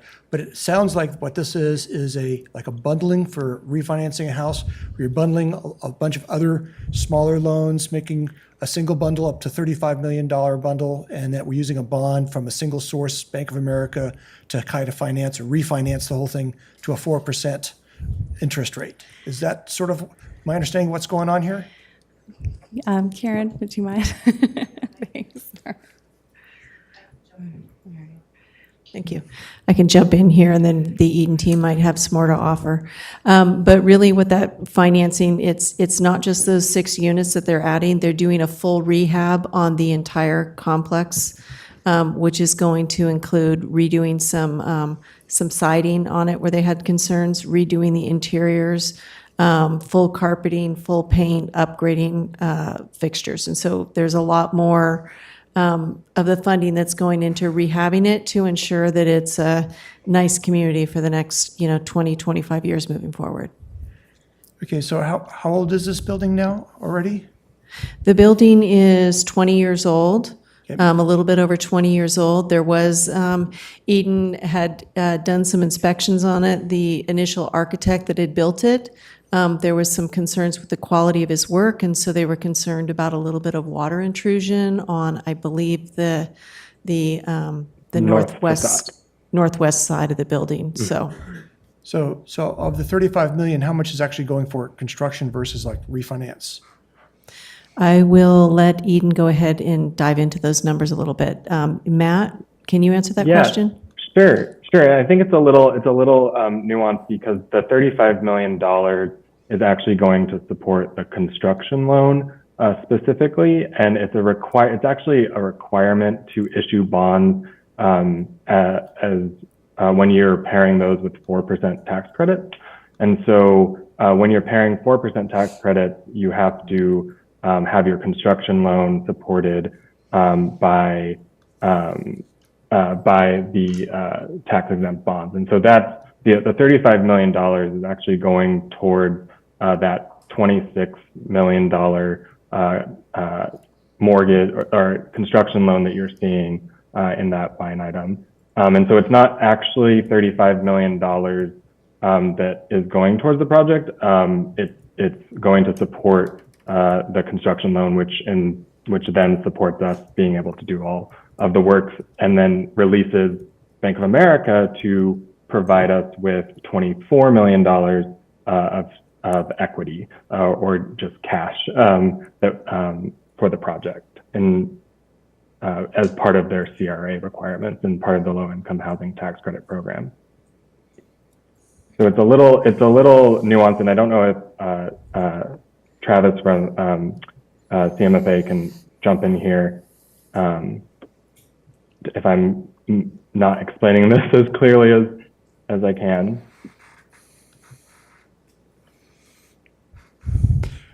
Okay, so if we're, so $35 million is in addition to what's already, bonds or loans that are already existing. So that adds up to quite a bit for a single building, because we're talking about other buildings just being 55 to 100 million just for building itself, so $35 million. What's going to be the total outlay of money that's going to be owed back, and what's the payback period that's going to be needed to pay it all back for this unit? Because it seems like that's a lot of money for the number of units that we have here. Yeah, so we're actually, it's $53 million, which is total development cost. So that is less than, it's actually a per unit cost of about $617,000, which is actually quite reasonable these days, given all of the various costs. Our total construction contract is actually much less than that. So if you're digging into the numbers a little deeper, we're actually lower than $617,000. It's all the other costs like permitting and design that add up to, and these days construction loan interest that are adding up to that 53 million. So we are actually around, again, 617,000 per unit. And then to your question regarding how long we have to pay that off. So the term of the construction loan is going to be, I think, 25 months. So it's 18 months plus a 6-month extension. So probably 24 months is the total. And again, I just want to emphasize that as Karen and Sarah mentioned in their presentation, so this is the responsibility to pay that money back in the loan term for the construction loan, which these bonds will go towards supporting, is the sole responsibility of the borrower, in this case, Eden Housing.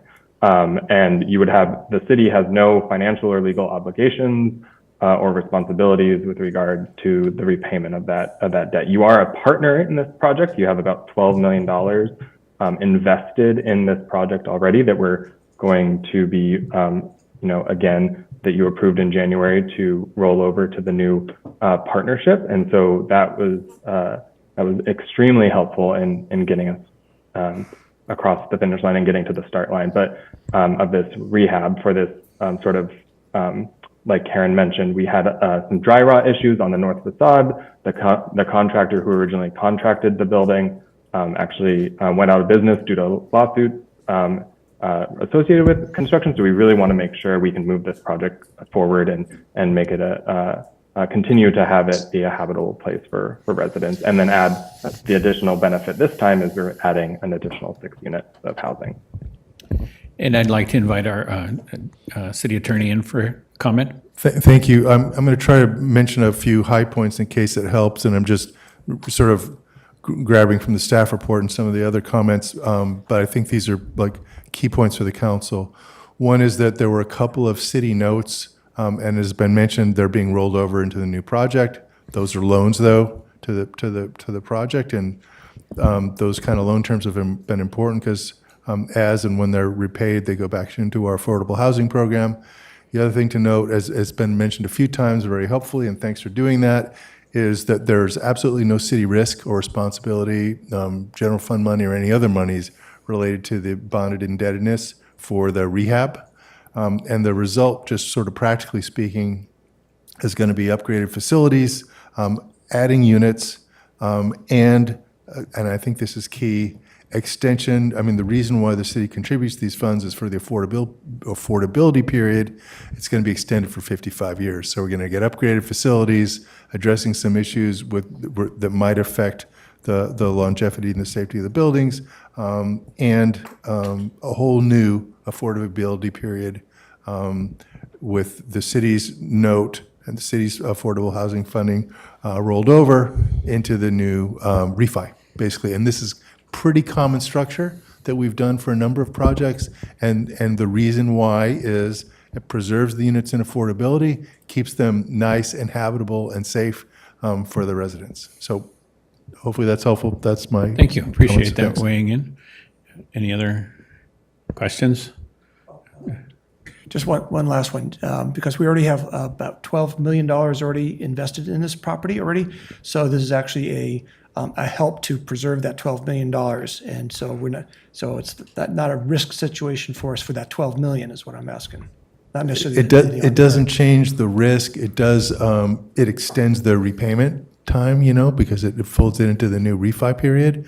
But what it does is extends the life of affordability of the units for another 55 years. So it's a huge bang for our buck to both deliver those units in the first place and then extend double the affordability period, basically.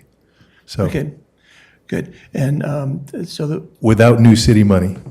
okay, then moving off of the financial, because we're also looking at Oyster Cove right now, and we're talking about retail underneath living situations. And here we're in this situation, we've lost retail, we're moving into living, switch there. So is there any implications this property for what might be happening at Oyster Cove or others losing that retail space?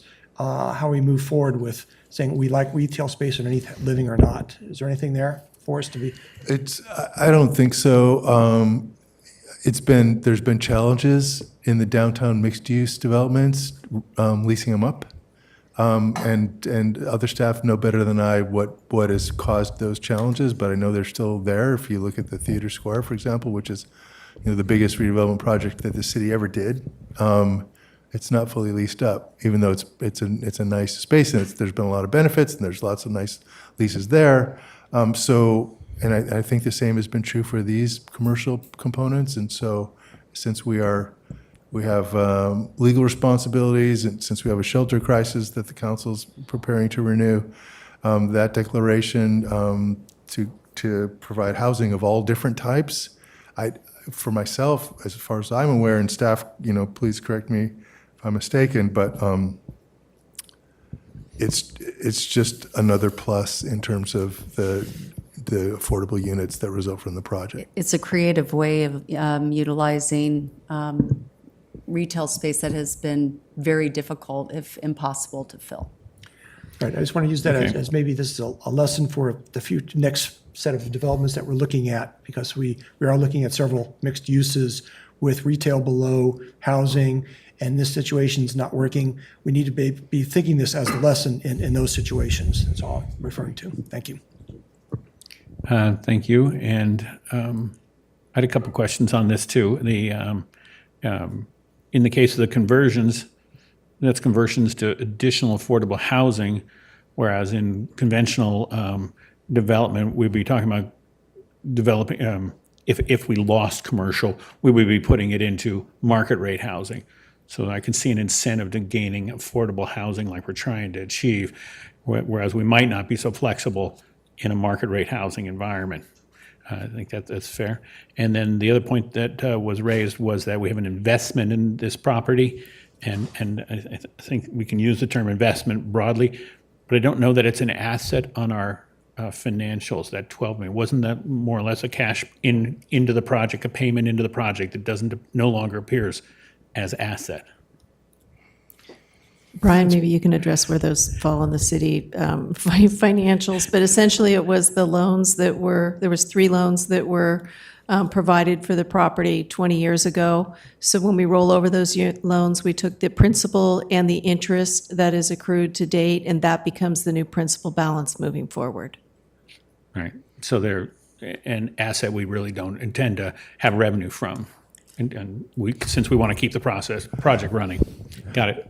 Not in the near term, but I'll note that, now that we don't have tax increment to fund redevelopment projects anymore, the revenue that we've received from repayment of affordable housing loans has been rolled right back into projects and has kept a pretty robust program in Petaluma because of our robust activity during the time of redevelopment that unfortunately a lot of communities lack. They don't have, it's not coming back. So, so, it's going to defer that, and we'll see, there's a lot of contingencies on when we see that repayment in terms of what the revenue in the project bears. But we've talked about the the extension of the affordability period and kind of a doubling of the time frame that achieves.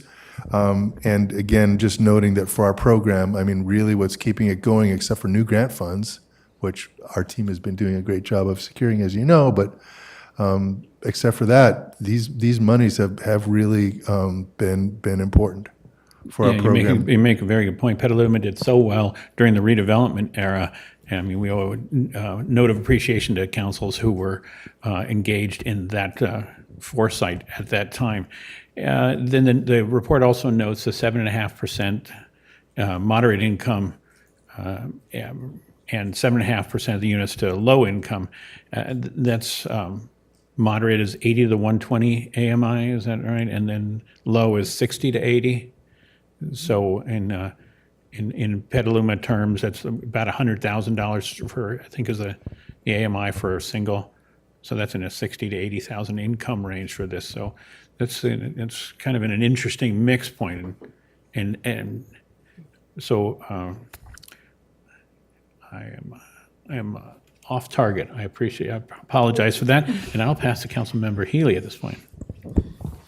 Thank you. I was going to actually follow a little bit on Councilmember Shrib's question, and this may be more in the nature of a comment than a question, but I'll put a question mark at the end of it anyway, so to stay within our rules. And I think there is a teachable moment here in terms of wanting to put pedestrian-friendly, ground floor, interesting retail everywhere we can. And I think we need to be really careful about that and make sure that the pedestrian counts are there and it's viable for a business to actually be in that kind of space, because we're getting rid of a blight situation by getting rid of those two vacant spaces that have been vacant for many, many years now. And the only reason the restaurant survives there is because they have the nice patio overlooking the river. But, you know, I've seen this movie before. The First Street Apartments, part of the theater district, all the apartments facing First Street for the first 2 or 3 blocks were designed as live-work units. And the thought was that there were going to be, you know, single sole practitioner accountants and the like hanging out their shingles on First Street. And there's 0 of that now. And, you know, we struggle with vacant storefronts around the periphery of the downtown, not so much in the core, but in the periphery of the downtown. This was an issue both with Pacifica and with the Hines project when they were looking at the smart property. And, you know, a private developer looking at these kinds of things, basically it's a dead load if we're requiring them to put empty space there that they don't think they can lease out. So, you know, we can talk about flex space, which this is now becoming flex space because we're going to support their conversion into housing. But I think we need to be really careful around the periphery of the downtown and on the item later tonight in requiring ground floor retail where the pedestrian traffic may not entice a business into moving in. And I guess, so I said I put a question mark at the end of this. And so the question mark is how do we know when we can reasonably require ground floor retail under residential because the foot traffic will be there, and when should we back away from it? Thank you. And do you want to answer to that, or do you want to ask that rhetorically? You do want to ask I think that, Brian okay. O can go ahead Okay. and take that question. Thank you. Good evening, Mayor, council members, and members of the community. That is a great question. I think I will caveat this with our existing policies and goals around mixed use and the desire to have the mix. And so I would say that project proponents are being responsive to our city goals and objectives and policies. And so what we see from, you know, the upcoming item that we have later this evening, the item that we have before us is a response, the market's response to our city goals and policies. So having said that, we are starting to embark on a general plan update where we're looking at much more flexibility potentially, what the need looks like post-pandemic, around office and retail and commercial space with e-commerce. I think many of these concepts weren't envisioned during the general plan, the current general plan, and its creation. And so, long-winded way to say, I think it's something we recognize. It's something that Petaluma is not immune to it. It's an issue that we see in a number of cities across the nation, across the region, and so we expect the general plan update to be responsive accordingly. Thank you. And moving it to public comment at this time, opening the public comment. I have no cards on this item. Can I ask the clerk if we have input early? We did not receive any public comments for this item. Wonderful. Thank you. And to the moderator to run our Zoom invitation. Thank you, Mayor. At this time, members of the public wishing to speak on this item, please raise your hand in Zoom and you'll be called on in turn. And just as a reminder, this meeting is being translated, so please pause between sentences. And I see one hand raised. So Darren Recuson, you may unmute and begin your comments. Thanks, Patrick. And I think this may have been asked in the council questions that were circulated with the agenda, but just whether or not the issuance of this money affects funds toward future affordable projects. And then secondly, just wondering if with the refinance, if paying back the permanent loan holders between subsidies and rents, I assume the applicants are confident in their ability to repay those loans. I know Bank of America is a partner on this, but just want to be cognizant of that as well, especially as enter kind of a phase of construction where who knows what's going to happen with construction costs and things of that nature, making sure that, budgets don't balloon out, but more importantly, that with rents and subsidies, I think kind of understanding the current vacancy rate, or how many, I guess, at the end of the day, how many of these apartments are filled, what kind of income is coming in, whether they anticipate any issues keeping up with the payments to whoever ends up being the permanent loan holders. So just my thoughts on that. Thanks. Thank you. And that is the last hand raised. So back to you, Mr. Mayor. Thank you. That closes the public hearing on the matter for the evening, and I'd like to bring it back to council. I'll go ahead and move this item. The motion by Vice Mayor Cater Thompson and a motion by Now. And may we have a roll call vote? Barnacle, Aye. Cater Thompson, Yes. Healy, Yes. Now, Yes. Posake, Yes. Shribs, Yes. and McDonald. Yes. Motion passes unanimously. Wonderful, thank you. And you all. that brings us to item 13.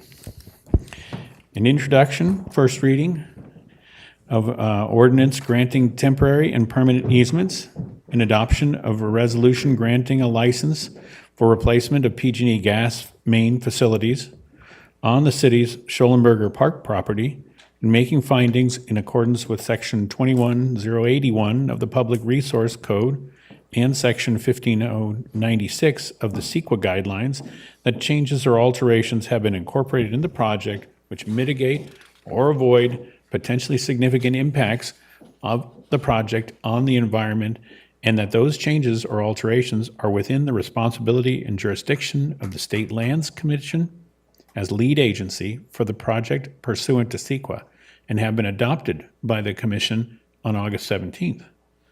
And with help on this tonight, coming in, I believe, on Zoom is our Jeff Studsman, our Deputy Director of Operations. Jeff, you're on. Good evening, everyone. Thank you. I want to share my screen just to show one exhibit while I kind of walk through this item. So hopefully you guys can see that screen. It should be of a map of PG&E's work. So tonight's item is an ordinance and adoption of a granting a license agreement for the replacement of a PG&E gas main facility at Schollenberger Park. Also with me tonight, I have the PG&E team on Zoom. So for additional questions, technical or environmental, we have them for questions. Jeff, But for just to some- be clear, we do not see your presentation. Oh, sorry.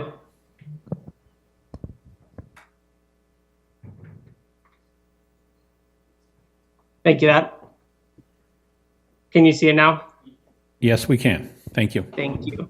So for some background on the PG&E project, PG&E is proposing to replace 1,800 feet of a 16-inch steel pipeline of the existing section of pipe that goes under the Petaluma River and through Schollenberger Park. So on the exhibit on the screen, the blue dashed line is the existing gas main that runs under the river and through Schollenberger Park. And on the map, Schollenberger is kind of the top of the photo.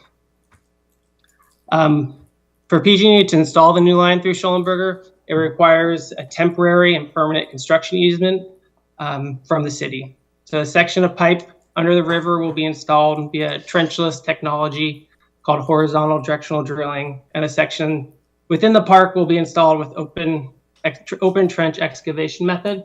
So you can kind of see on the map that the green piece is a new line that's going under the river and how it kind of connects into the existing.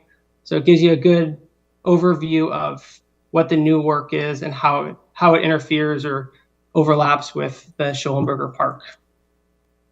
After completion of the new pipe, the old pipe will be removed from the river and the existing pipe in the park will be abandoned in place per PG&E's guidelines and recommendations.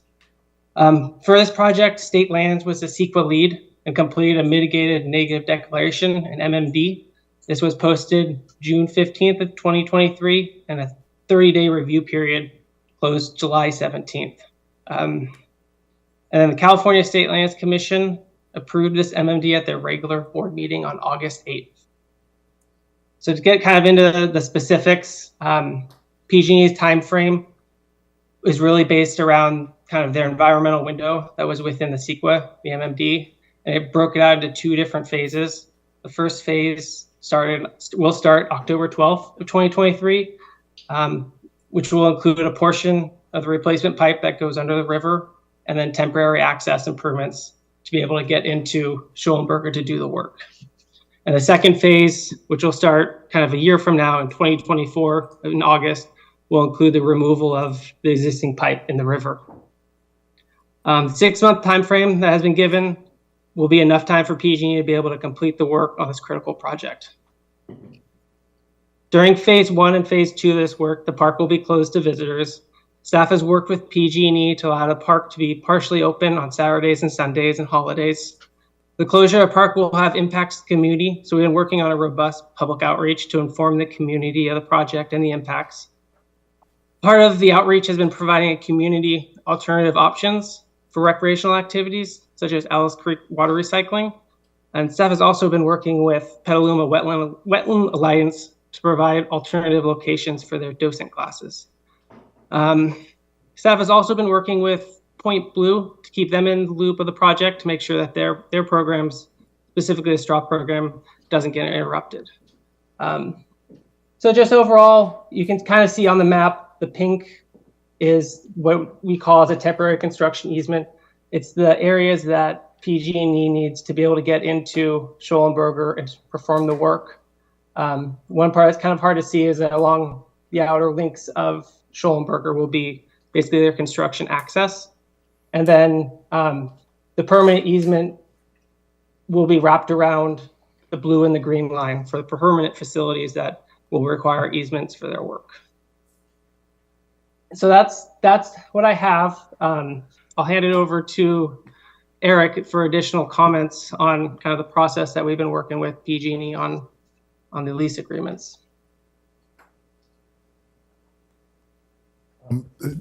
Mr. Mayor and Council, if I could add a few things just on the timing and the procedural path for this project.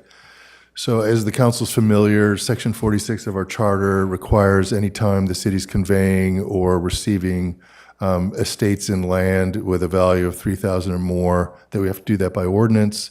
As you can see from the final offer in the package from PG&E. We're well above that in this case, so ordinance is required for the permanent and temporary construction easements that PG&E requires for these facilities, these upgraded facilities, and those are in the package and the ordinance to approve those. But there's a timing issue. There were a couple actually, and the first was that we needed to await the completion of the state lands CEQA process for this project before it could come before the council for approval, because it's a CEQA project. The city's actions here are discretionary, and the city's not the lead agency, the State Lands Commission is. So we awaited that. Staff provided some very thorough comments from the various departments to the state lands. They provided their responses. Those are all in the materials. They've been responsive to the city's concerns and addressed them in the project details.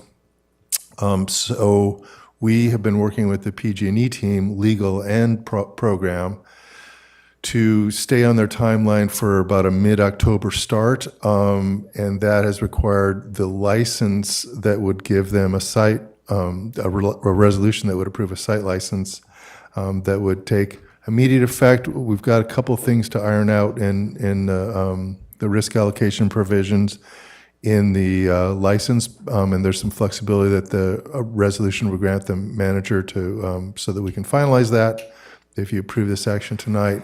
But that will keep PG&E on track because we're, almost a month ahead of their construction start. And what this does is, it's been helpful cooperation in terms of really good discussions about the project impacts and ways to address them, but also to avoid unnecessary costs and litigation, because the alternative that PG&E has, if the city council doesn't take this route with this timing, which is a little tricky, we don't have a lot of time cushion, is for them to bring a condemnation action, which is going to require legal representation for both parties, delay the project, et cetera. And I don't. In our view, there's not a need for that because the level of cooperation we've been able to achieve. So that includes the remarks I wanted to mention. Mr. Mayor, so you wanted to ask a question about the pipeline that's going to be abandoned in place. And what I'll note as an introductory comment is we asked about that too, and also addressed it in the CEQA. And the reason for doing that is it's less impact on the wetlands to leave it there than all the excavation that would be required to move it. The removal and the deepening. We may not be on the same page. We could go to council questions and I'll ask then. And great. And I'm not trying to cut you off. I just want to be responsive to your note, but also to add something that I don't think Jeff mentioned. If you did, I apologize. But it's important detail. It's part of the ways in which the project is responsive to issues affecting the city. The section of pipe that is going to be removed, that's in the river or beneath the river, is going to be made the new one is going to be much deeper, so it's not going to interfere with the dredging going forward, which was a big concern for us and addressed in the CEQA materials and as part of our preparing to keep the navigable waterway navigable. So thank you. If there are questions, be happy to address them. Bringing it back to council, I guess I'm first up on questions then. So that question, and I appreciate that. I think that's most of the answer. And I apologize to staff for not having gotten this into early on questions so they could have prepared answers to us directly prior to meeting, but I just came across this idea, and it has to do with the removal of the pipe, right? So removing the pipe is always a destructive process, a disturbance in the environment, and I thought, is there a better alternative? Probably the deal breaker answer is that it's in the navigable way. It's not deep enough, and so it can't have a reused purpose. But I do see very often that pipelines are slip-lined or otherwise, repurposed after use, and whether it's water lines being repurposed for telecommunication lines or one old sewer line needing, coming out and a smaller one inserted for different purposes. And I've done some of these, and I'm just wondering if staff has had a chance to look at that, and is there any opportunity, or are there deal breakers in that idea? I would like to invite Jeff from PG&E and maybe even Lauren to help answer that question. I think that requirement for the pipe in the river to be removed is more a regulatory requirement. I think it might have been from the Coast Guard, but I think they could help answer that question a little better than we could. Yeah, thank you. So Jeff Warshauer, environmental planning with PG&E. So early on in kind of the scoping for this project, we had to sit down with the State Lands Commission and the Dredge Material Management Office. It's a group at the Army Corps of Engineers that conducts the dredging in the river. We proposed leaving it in place as an option, and they kind of were very clear that it was a non-negotiable. So removing the existing line is like a condition of their approval because of the issues with the dredging program. So removing it does just make that program safer and remove that burden from that program. So All right, let me phrase the question differently. Any regulator would ask you to remove an abandoned facility, but if it had a repurpose, they would look at it in a different light. And perhaps what I'm asking is, can we put a clause into the PG&E agreement that allows the city to evaluate its beneficial use for the period between now and when PG&E proposes to remove it, just to give us a chance to see whether it fits into any of our plans. We've had talk about recycled water reaching the west side of the freeway, and it could be ideal for that use. It could also not meet the needs of that use, but if it was slip line with HDPE, it would, we'd be able to pull it up and eliminate the most expensive effort in there. Council can't know the answers to those questions, but it could preserve at this time an option to go down that path for the period where it doesn't inconvenience PG&E to do so. Would a clause like that work? I guess my response to that, so we're obligated to remove that pipeline from the river. We cannot move forward with the installation of a new line without that agreement that that existing line will be removed from the river. Right, but adding a clause giving the city a chance to review it and perhaps petition it is not impeding your start. You still would be contractually obligated to remove unless appealed by the city and appealed to state lands, et cetera.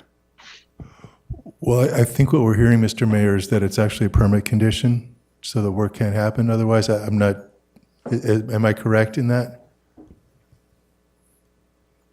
Yes. Yeah, our permits for this project are conditional on removing the line from the river.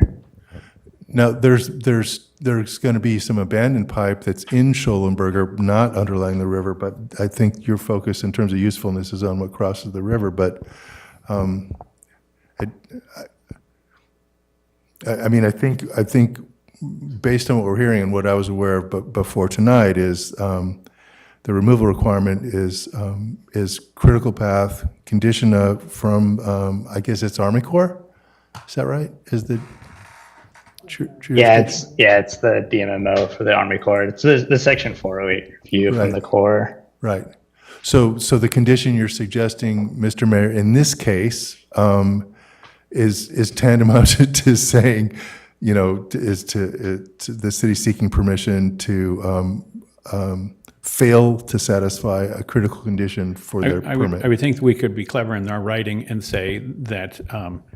If we could meet terms of the Corps of Engineers, we wouldn't say that it comes out of a PG&E construction. All we say is we get an option to pitch whether our project should help in this.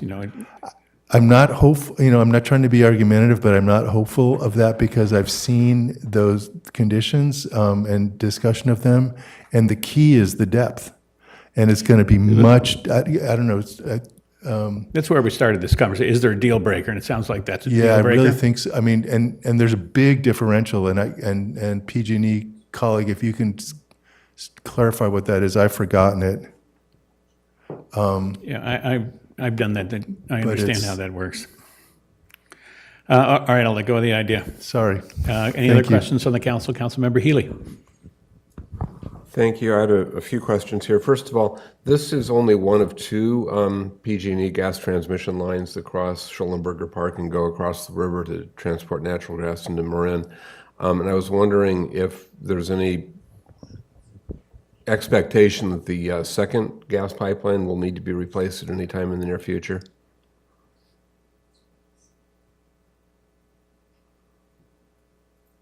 I'll start talking with PG&E this morning. There are no plans at this point to have any mains activities outside of their normal kind of inspections on the secondary line. So there is no future work planned. But if Jeff or Lauren have additional information, please speak up. So I don't hear anyone jumping in. Thanks for that. And then in PG&E's June 6th letter, the offer of $100,000 for this action tonight was specifically conditioned on the city granting the executed easements by no later than June 21. And we're a couple months past that now. Is the $100,000 still on the table, and do we have that in writing?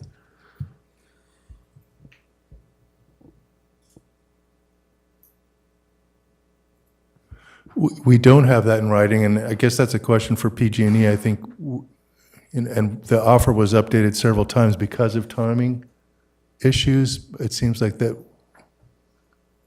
one needs to be updated. And I think the council could so direct. I don't know if there's PG&E is on the line. I would hope they would respond. Right. Hi, this is Lauren Leams at the SAC. Melinda, are you able to answer that question, and maybe we can take it back to Jamie with our right-of-way agent? This is the moderator. I don't see a Melinda on here. Is that the person that's here by phone? Oh, sorry. Good evening. My name is Melinda Rivera. I work for PG&E. So yeah, in answer to Lauren's question, I believe. Thank you. So I believe we did send out, Councilmember, we sent a few final offer letters. I think we had like a first and a second and possibly a third final offer letter. So per the project manager's suggestion, we can definitely work with city staff and take that back and update that language. Okay, so the $100,000 is still on the table if we approve this tonight? That is my understanding. Again, the project manager is on the phone, so I would think that if she has encouraged us to go ahead and move forward with that, then that we can do so. I am not the land agent, but yeah, you just heard the project manager say that, yes, that offer is still on the table. Okay, thank you. And then lastly, we got two letters from Susan Kirks today raising various environmental concerns, and I just wanted to know if those have been addressed.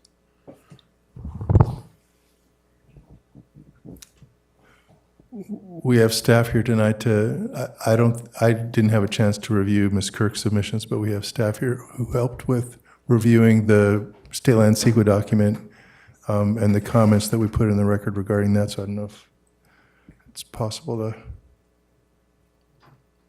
help respond.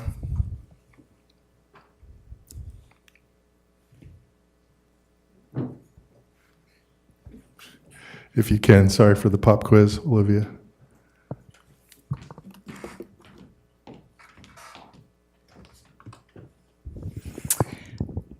Good evening, Olivia Urban, Principal Environmental Planner. What I can say is that I did look at Ms. Kirk's email correspondence very briefly this afternoon.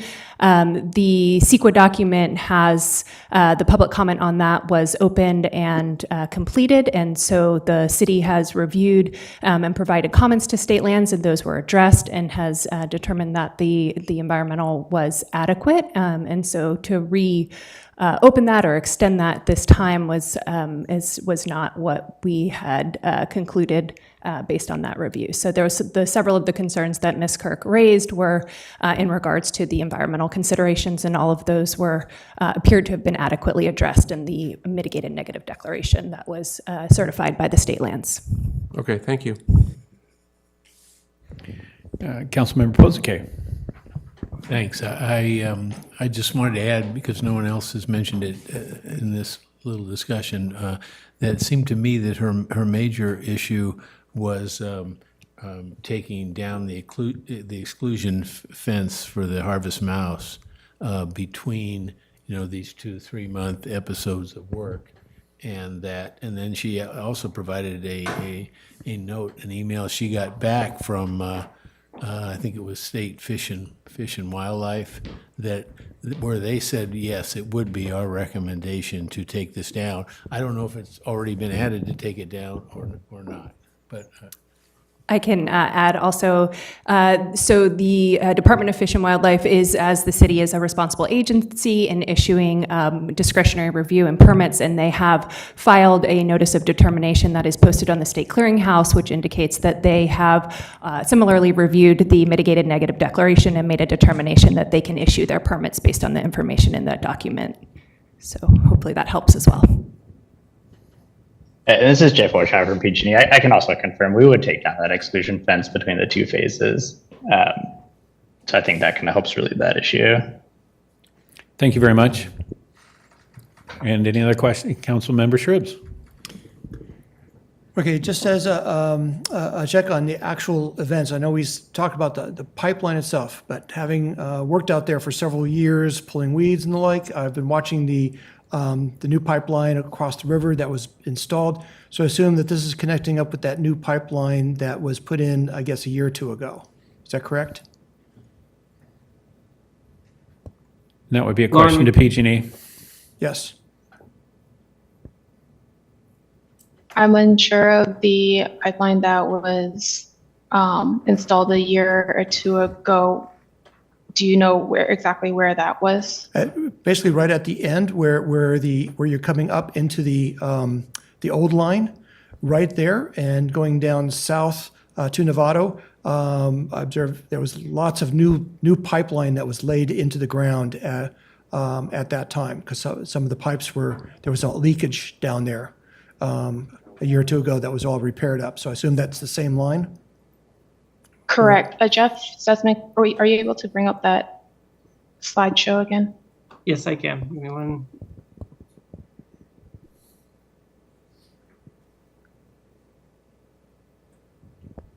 Yes, so where the right south of the Petaluma River, right there was a leakage that happened about 3 years ago that we did replace. We are tying into that existing line where you see the green meets the blue.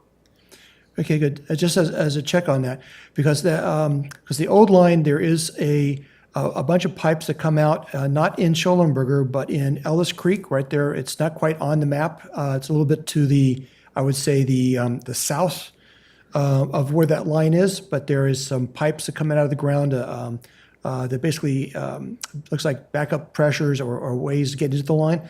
Is that still be able to use? Because it looks like you're bypassing that particular operation.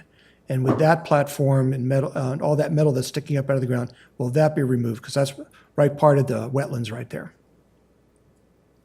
Is it where Jeff is showing where his mouse was in the corner? Okay, if you come down, okay, right about there. Yeah, right about there, there is a platform that is managed by PG&E, and it's the old pipelines that are coming through, but it's a bunch of stand-up pipes are coming up out of the ground there. I was wondering if that's part of that system and if that's going to get removed. So there is a valve block that is to the left where that blue is, the blue line where those pipes are coming out of the ground. That is a valve block that will be removed, but that will be removed in 2024. Okay, good. And then I was out in the field there a couple years ago when there's PG&E, some biologists from PG&E were out there looking for it, but they were way on the other side of looking at, I guess, that other line that was being proposed.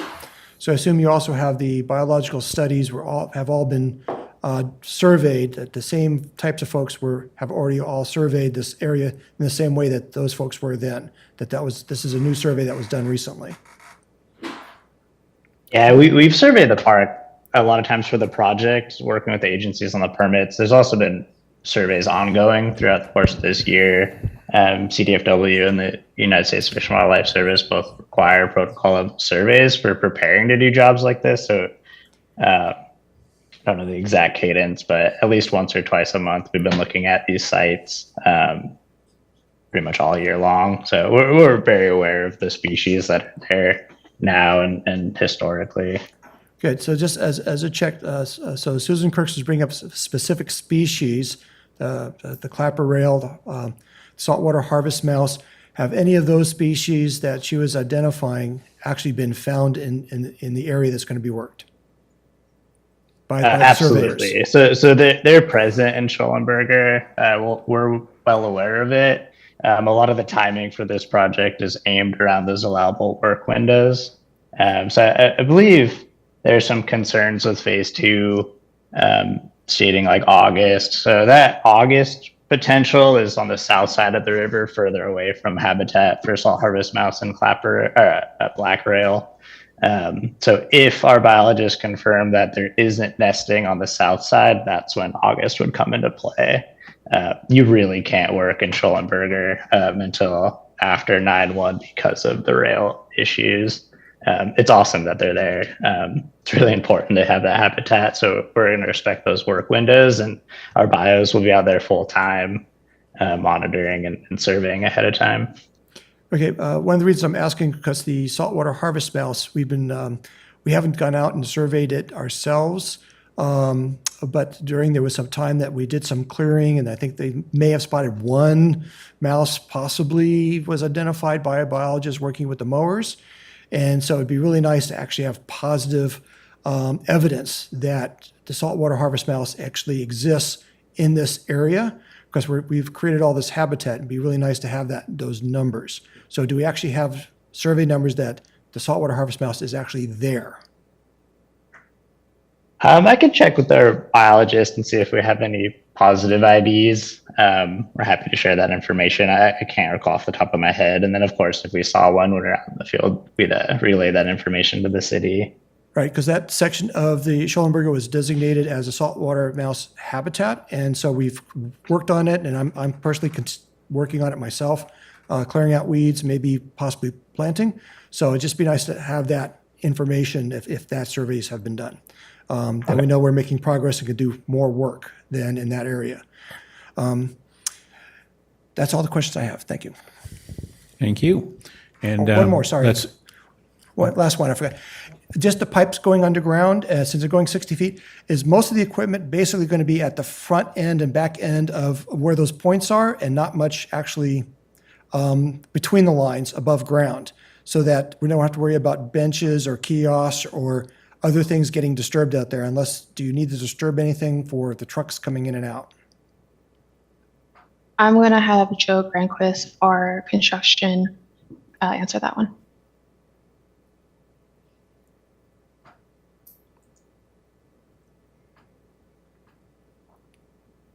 All right, am I on? Yes. Okay, thank you. Yeah, we're going to do everything we can to protect the benches out there. We know that a lot of them are memorial benches, or put there in memory of a person or a organization that supported the park over the years. So our plan at this point is, while we have active traffic, we're going to put like a water-filled traffic barrier at the edge of each one of those concrete pads that they sit on, so that we, create a very visual and sort of a deterrent for any vehicles passing by there, so we don't get into those. I think that, that's going to be successful. If there are, once we get out there, any of those that need to be, relocated, we'll work with the city to, do that and then put them back where they were at the end. Okay, thank you, because I ended up working with finding out the kiosks that had to be replaced and benches when the dredging machinery was in that exact same spot. So that's why I'm just worried about it. But thank you. Thank you. And with no more comment on council or questions from council, we'll take it to public comment here. And I have no cards at this time. I'll ask if we received any earlier. Yes, we received 2 public comments, and those are attached to the agenda online. Wonderful. Thank you. And let's invite our Zoom audience in. Thank you, Mr. Mayor. Members of the public wishing to speak to this item, please raise your hand in Zoom and you'll be called on in turn. You'll have 3 minutes in which to give your comments. And please remember that this meeting is being translated, so please pause between the sentences. At this time, we have 1 hand raised, and that's Susan Kirk. So Susan, you may unmute and begin your comments.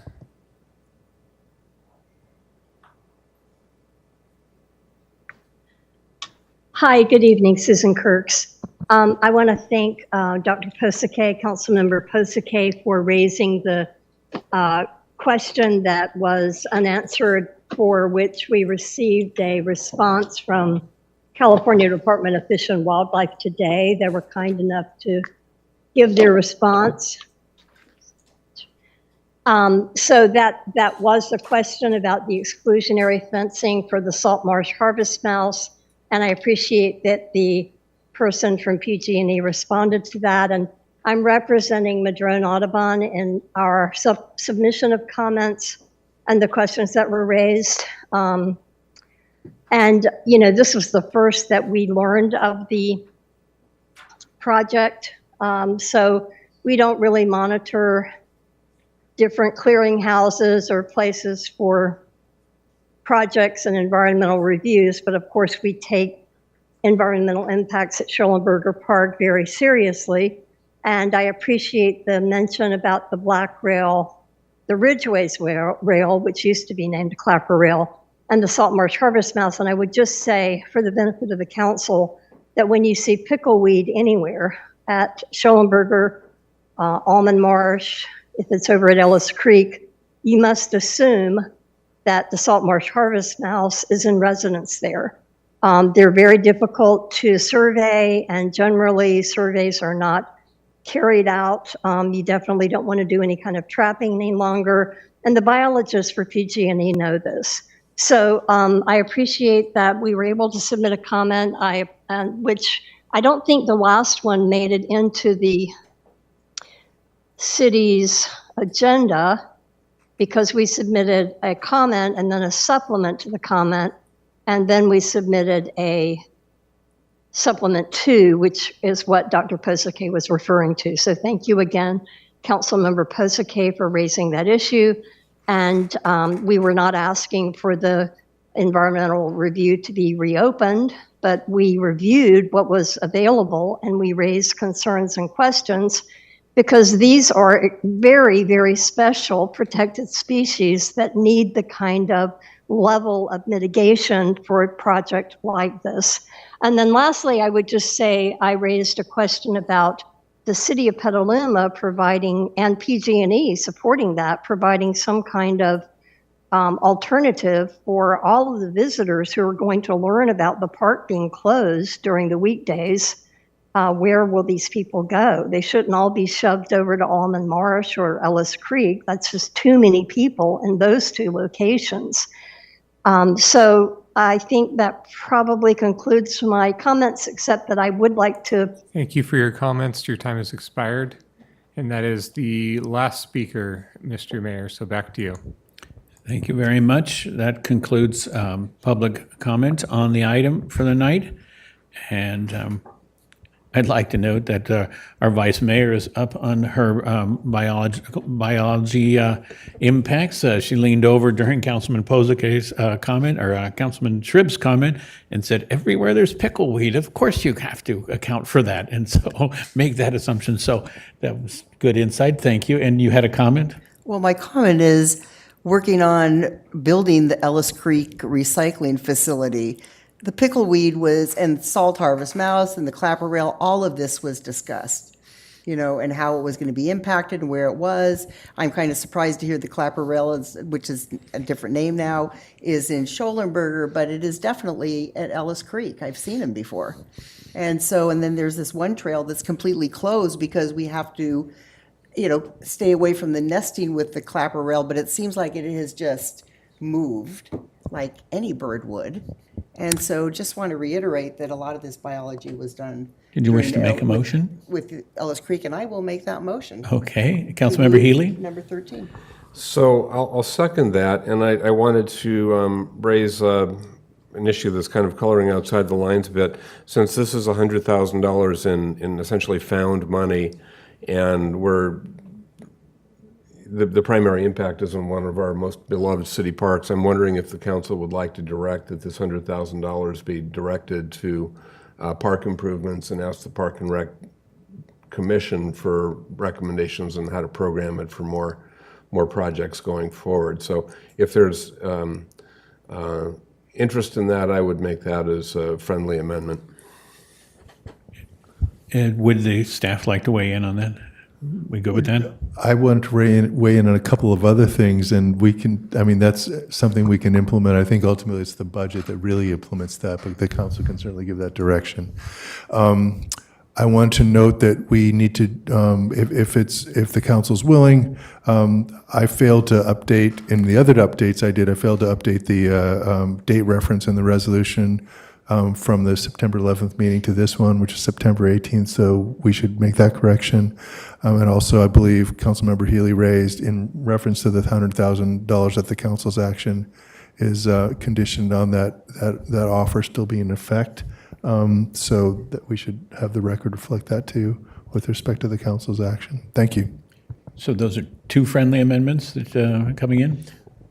So if the maker of the motion is okay with Mr. Danley's recommendations, I would support those, and then we need to have a discussion about the other. And back to you, Councilman. As far as the 100,000, I would rather have a discussion on where the money would go, because when the trail was built from Schollenberger Park over to Ellis Creek, it wasn't done correctly, and it floods every single year. And if we really want to have this contiguous connection with trails, because it added about 8 miles of trails by doing these, between Almond Marsh, Schollenberger, and then the Ellis Creek. And I would, personally like to see a discussion about how we can make sure that 365 days out of a year that we can use that particular trail and that it's not flooded. So just to follow up on that, the Almond Marsh Trail has a major problem, and it's, there's signs closing it for public use, although everyone ignores that, but that's much more than a $100,000 fix. It's that wooden trail that is at a bad tilt. So anyway, that would still be my recommendation, that we ask Park and Rec for their recommendations on how to spend this. I'm hearing from our Parks and Rec director that trail improvements are indeed in need of that $100,000, so that'd be wonderful. So the amendment is for use of the 100,000 on trails at Schollenberger. Or Ellis Creek. Actually, I'm hearing Almond Marsh, the Almond Marsh Boardwalk would be a great. And some of Almond Marsh Boardwalk, I think, would be state monies also, more so than the one in between Schollenberger. We're really good at leveraging money, so we'll Okay. figure that out. Okay. And I'll add. I'll be on it. Staff really were, park staff really were looking at that issue already. Not that that's not great direction from the council, but so that you know that staff are focused on similar things. And I agree to those, and I'll add those on to the motion. Are we dizzied our clerk, or are you staying with us? Okay, good. All right. And any last comments? Yes, Councilmember Schrips. Being that I am still working with the Petaluma Wetlands Alliance, and I was out there this morning at Ellis Creek and actually talking about the change in our education program. So there is a lot of work that is being done because we have to modify it entirely, top to bottom, moving it out there, that we're going to have several classrooms out there coming up very soon. So that is work is being done, but it is a lot of work. Just so that we recognize that. And also our bird surveys, this machinery that's going in, where it's going in, is exactly the spot where we do our monthly surveys every other month, but we'll figure out a way of accommodating that. We'll move survey dates, whatever we have to do, but that will be accommodated. So I know since PWA was mentioned several times that we are being impacted, or that group is being impacted. Yes, it is getting accommodated, but it is taking work to do so. Councilmember Barnacle. Yeah, I'll be supporting the motion. I'll just say that it pains me to be spending more money on fossil fuel infrastructure, but gas leaks and gas explodes, and we need to make sure that we're protecting our community from that until we can commission it. And I'd love to see a presentation from PG&E at some point looking at the opportunities to decommission gas systems in Petaluma. And roll call vote, please. Barnacle, Aye. Cater Thompson, Yes. Healy, Yes. Now, Yes. Posake, Yes. Shribs, Yes. and McDonald. Yes. Motion passes unanimously. Thank you. Our next item for the evening, item 14, resolution adopting an initial study, mitigated negative declaration, and mitigated monitoring and reporting program for the Oyster Cove mixed-use neighborhood project. Resolution approving a general plan amendment, introduction of an ordinance, first reading, adopting a zoning map amendment, and resolution approving the tentative map for subdivision and condominium purposes and associated smart code warrants. And tonight, helping us through with this one will be Brian O., our Community Development Director. Welcome, Brian. Thank you, Mayor. I'm joined here by the full team here. This has absolutely been a team effort. Absolutely predates my time. Here at the helm of community development. So I just wanted to provide some opening remarks as our project team prepares a presentation, and we're looking forward to a robust discussion here with both the council as well as the community. As we mentioned at the earlier item, we're running into the twilight of our existing general plan. As we start to embark and continue to look and project forward with the general plan, that's something that we can be proud of for the next couple generations. And so this project, as proposed and presented, is one of those rare instances where you meet the mark on both the existing general plan policies as well as a number of the general plan principles and visions that we have set forth in our upcoming update. It also has gone through quite a bit of outreach since its onset, not just with the community, not just with our sort of typical planning commission outlets. It's worked closely with its neighboring property owners, as well as just a note of gratitude to the Friends of the Petaluma River, as well as the River Park Foundation, as well, for being connected and staying engaged on this project. And so what we're going to get with this project, in addition to what you'll hear today, is a number of public benefits. It has a nice way of tying the larger city and larger downtown area with its crown jewel, which is the Petaluma River. And so we're really excited to dive into those details with you this evening. And so with that, I'll start introducing Planning Manager Andrew Triple, as well as Olivia Irvin, our Principal Environmental Planner. And so with that, I will turn my attention to Mr. Triple. Great, thank you, Mr. O. And good evening, Mayor, Vice Mayor, and council members. It will be just a moment as I complete my Zoom setup.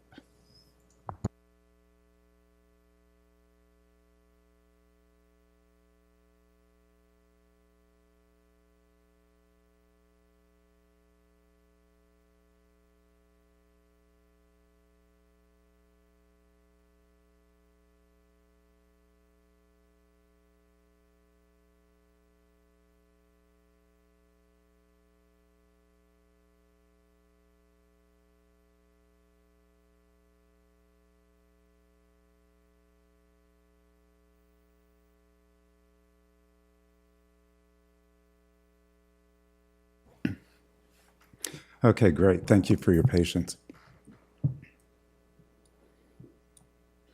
So this evening's staff presentation, which will be followed by an applicant presentation, is for the Oyster Cove Mixed-Use Neighborhood Project.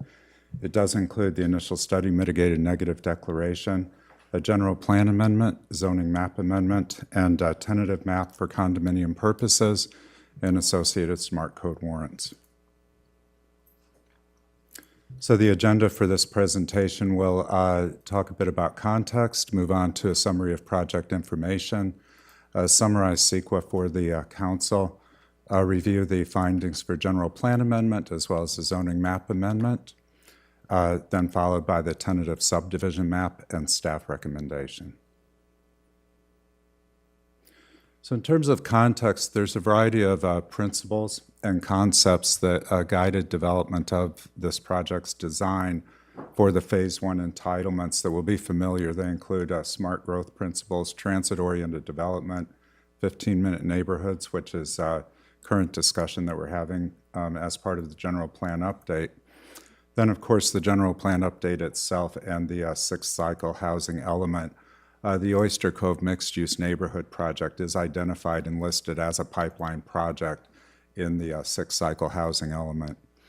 In terms of plans and regulatory documents, staff reviewed for consistency with the general plan, the bicycle and pedestrian plan, river access and enhancement plan, Central Petaluma specific plan, the Smart TOD master plan, and then for compliance with the SMART code, the implementing zoning ordinance, and Petaluma Municipal Code Title 20, which is our subdivision ordinance.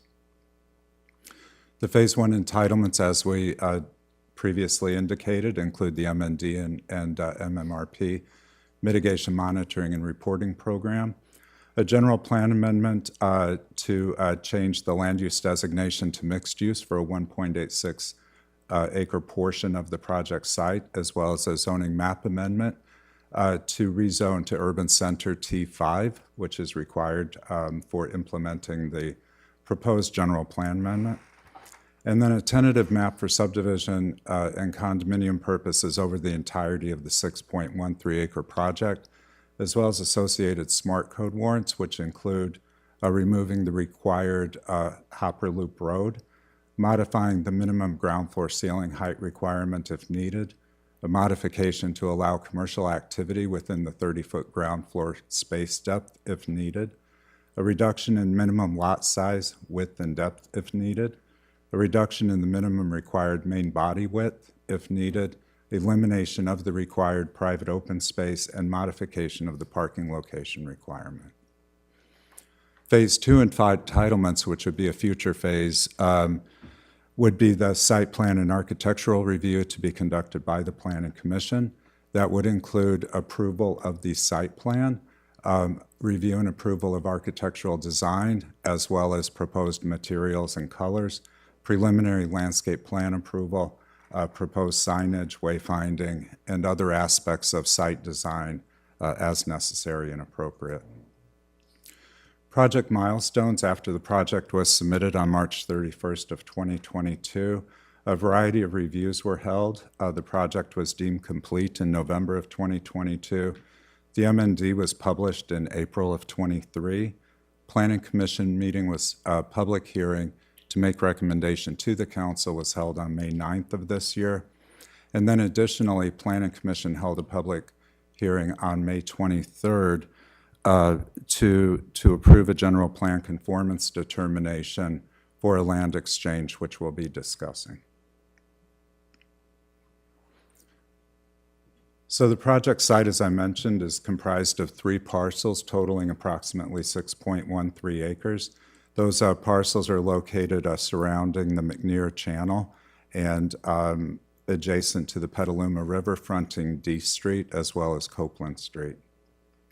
The general plan currently designates 4.27 acres of the site as mixed use, with that 1.86 acre portion as a river-dependent industrial.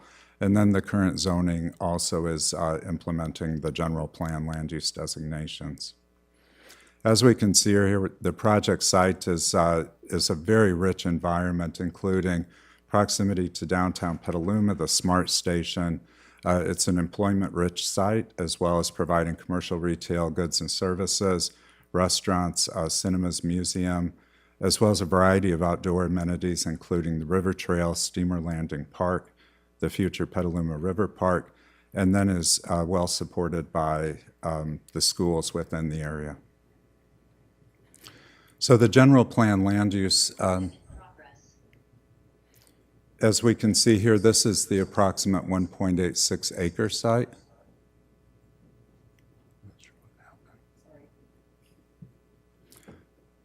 Okay. I thought that was me, perhaps. So this is the 1.86 acre site that would be both that for which a general plan amendment is proposed, as well as then the zoning map amendment to implement the proposed general plan amendment. The remainder of the site, the land use designation is mixed use, and as well as being zoned urban center T5. In terms of project-specific data, this would be a 132-unit, primarily residential development. It consists of 121 attached townhomes, 20 of which would be reserved for affordable housing in compliance with our inclusionary housing ordinance. The square footages of the units would range from 1,300 to approximately 1,900 square feet. They would be 2 to 3 bedrooms and have 1 to 2 car garages. 11 of the units fronting East D Street would be live-work units of approximately 2,100 square feet, and they would provide approximately 9,000 square feet of workspace within the entirety of the project. Then the Oyster Shed, which is an existing structure we can see here in the foreground of this illustrative rendering. The proposal is to engage in an adaptive reuse. I think the determination of the program itself would be to be determined, but at the time of the project's development, at this point in time for Phase 1 entitlements, it was envisioned to contain approximately a 6,000 square foot boathouse, approximately 1,500 square feet of public space, and then 1,500 square feet of commercial space. So the tentative subdivision map, which is part of the Phase 1 entitlements, describes 22 lots, as well as the alleyways that would provide access to the lots and to the entirety of the development. Here in the illustrative site plan, we see the blocking of the 132 units, as well as the alleyways providing access from Copeland Street to both the project on both sides of the McNear Canal. Up here in the upper right-hand image, we see the pedestrian and bike network, which it does include the river trail. Improvements would be required to the river trail, as well as the creation of a public promenade along the Petaluma River, and then pedestrian and bike access to all of that from East D Street as well as Copeland Street. Then in the lower right, we see the vehicular network, which is described in blue, with primary access being from Copeland Street and then meandering through the project itself.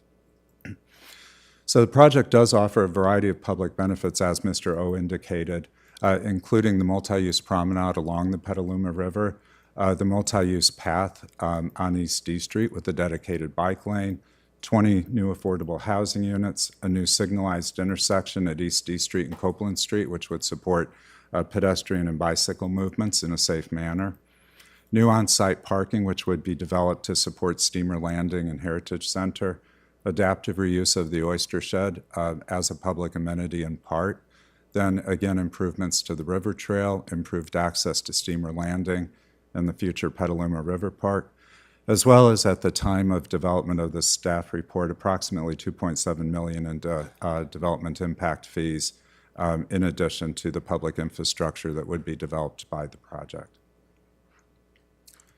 So my colleague, Principal Planner Olivia Irvin, conducted the mitigated negative declaration CEQA review and produced the MMRP. That was distributed for 30-day public comment beginning on April 7th, which closed on April 8th, the day prior to the Planning Commission public hearing. It was determined that potentially significant results or significant impacts related to air quality, biological resources, cultural resources, and so forth may be possible. However, all of the potential impacts could be mitigated to a less than significant level through recommended mitigation measures, as well as compliance with existing municipal code requirements and city standards. And Ms. Irvin is here to answer any questions. You are also being presented this evening with a resolution to approve the MND and the associated MMRP. Additionally, the MND and MMRP were peer reviewed by Jarvis Fay Law Firm in August of 2023. So the general plan amendment proposes to amend a 1.86 acre portion of the site, which is currently designated river-dependent industrial. And the findings that the general plan goals and policies would be supported by this proposed amendment, including that the general plan seeks to maintain a balanced land use program to meet the long-term residential as well as commercial and recreation and open space needs of the city. Policy 1-P-1 promotes a range of land uses at densities and intensities to serve the community needs. Policy 1-P-6 encourages mixed-use development. This project is a mixed-use development project. And then again, the project site is identified in the adopted and certified 2023-2031 housing element. The zoning map amendment would rezone that same 1.86 acre portion of the project site to Urban Center T5, which is an implementing zoning district of the general plan mixed-use land use designation. The proposed amendment is in general conformity with the general plan and any applicable plans. And again, it would implement the underlying mixed-use general plan land use should that proposed amendment be approved by the council this evening. The public necessity, convenience, and general welfare clearly permit the adoption of the proposed amendment in that it would support development of new housing, including affordable housing, and provide a variety of public benefits.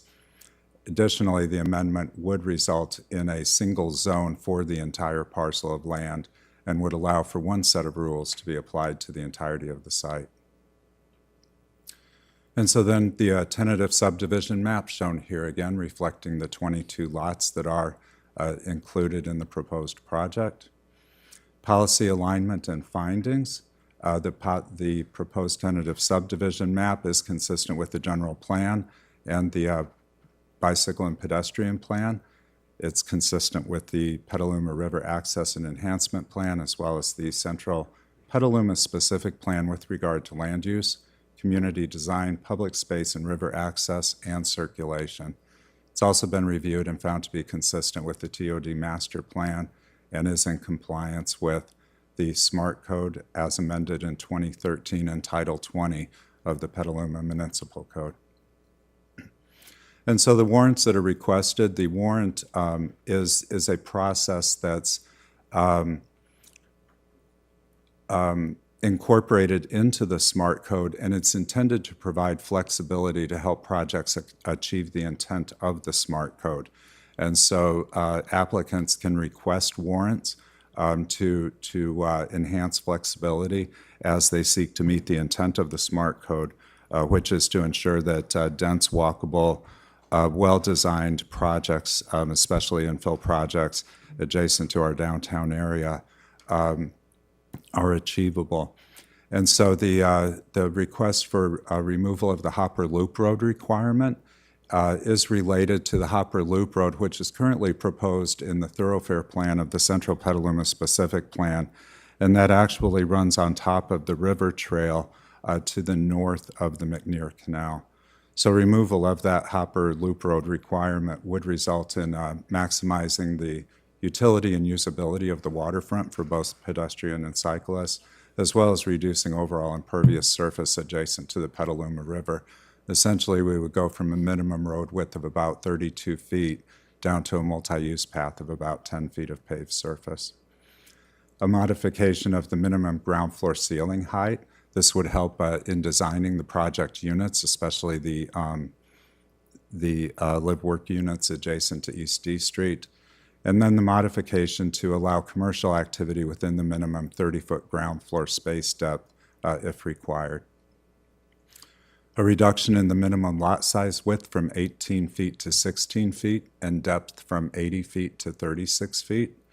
And a modification of the minimum main body width of units from 18 to 36 feet to 16 to 34 feet, again, if required.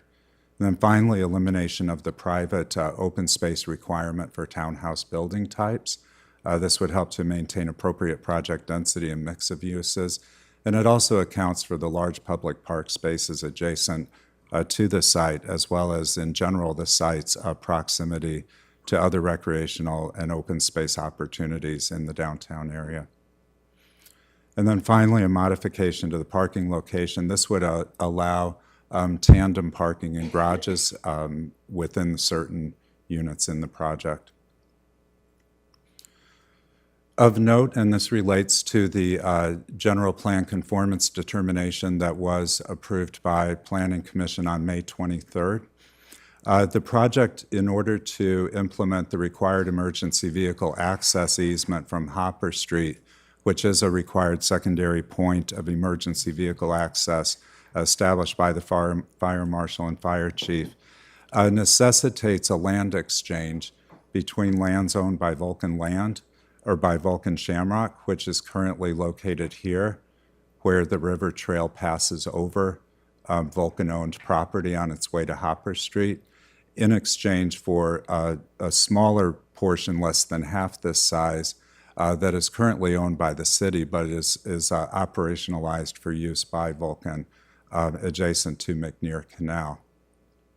The land exchange is being worked on by the city and Vulcan and would come before the council for approval, but that land exchange would be required in order for the city to obtain control of the land underlying the existing river trail, for which there is no public access easement. It would ensure that the river trail does have full access to Hopper Street, as well as provide for the emergency vehicle access, which the Oyster Cove project would develop. And then finally, there's an existing public access easement that runs from East D Street, bifurcates the property on its way to Steamer Landing, and then on to the future Petaluma River Park. This easement has been in place since the 1940s and is approximately 32 feet wide. As you can see, given its current location, it would be very difficult to develop this project for any use should that public access easement be implemented. In order to retain the accessibility provided by this easement, the project does propose to overlay the internal alleyway network with a public access easement in favor of the city, which would provide for full access through the project on the way to Steamer Landing Park, and then the future Petaluma River Park, as well as it would continue to retain the existing access provided by the river trail running adjacent to the McNear Canal. And then the project would develop an additional promenade along the Petaluma River that could be of use for both pedestrians and bicyclists. This public access easement has been reviewed with the Petaluma River Park Foundation, and they have indicated their support for this approach to providing full access to the peninsula, including the Steamer Landing Park. So we received a variety of public comments over the course of approximately a year and a half that this project has been under planning review. There were concerns expressed about the adequacy of the CEQA document. In part, that was one of the reasons why the CEQA document was peer-reviewed following Planning Commission's recommendation to the council to adopt the CEQA document. We also received a request for a grant of easement from Vulcan Lands. The city and the applicant have negotiated with Vulcan Lands, and the project's tentative subdivision map conditions of approval have been revised to reflect mutual agreement on that request from Vulcan Lands. Then there were questions about the nature of development, including the density, the fact that it's single-family attached or multifamily, the amount of market rate units that were included in this project, the location of the proposed development and impacts to the river, as well as sea level rise, of traffic and congestion on D Street, development during the drought at the time that the project came before Planning Commission and other CCBs for study session and preliminary review. We were in a period of a declared drought.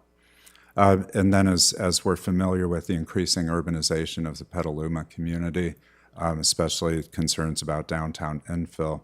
But then we also received comments supporting the creation of additional housing in the downtown area.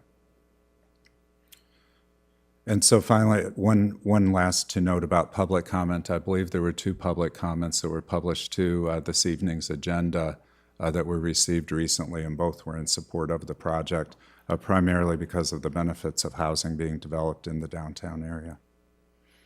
And so staff's recommendation to council this evening is to adopt the M&D and the associated MMRP.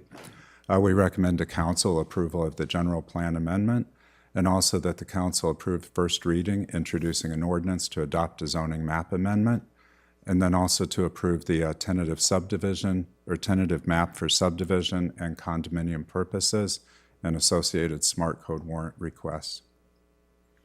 Staff is available for any questions, and the applicant does have a brief presentation as well. Thank you. Thank you very much. Let's bring the applicant's presentation forward. Thank you.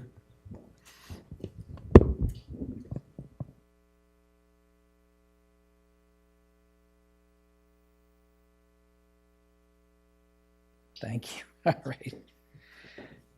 Well, thank you, Andrew. Are we ready? Okay.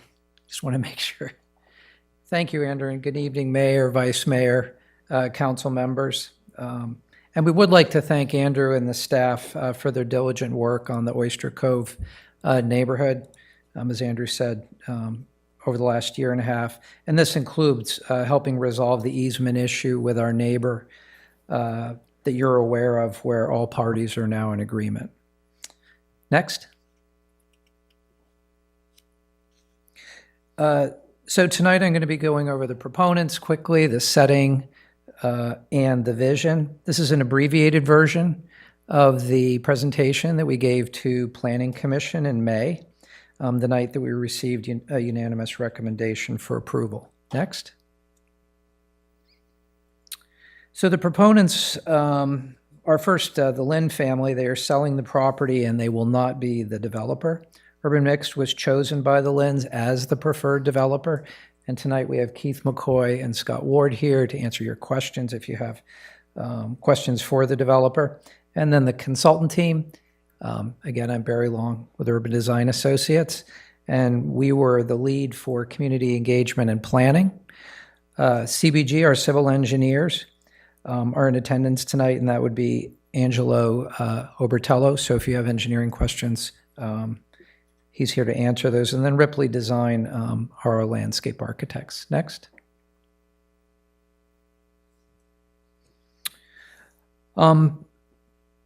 We've conducted a community engagement process throughout, and you can see a partial list of the stakeholders that we've met with. Know Before You Grow. We've kept in touch with continuously the Bike and Ped Advisory Committee, neighborhood meeting, Planning Commission study session. Then again on May 9th, we were before the Planning Commission for a hearing. Next. And I would say about that, on the community engagement, we do appreciate all the comments that we received, and the plan was amended and modified as it went. So we take that very seriously. The site shown here in red is nestled in the heart of Petaluma's pedestrian and bike network, both implemented and planned. And we plan to fit into the 15-minute neighborhood as a puzzle piece. Oyster Cove won't make Petaluma a complete 15-minute neighborhood, but we do believe in that and support it. And we intend to be consistent with the intent that most daily necessities and services are located within a 15-minute walk or bike of the site. So this illustration is a 15-minute walk. If you expand out to a 15-minute bike, it covers pretty much the entire city. Next.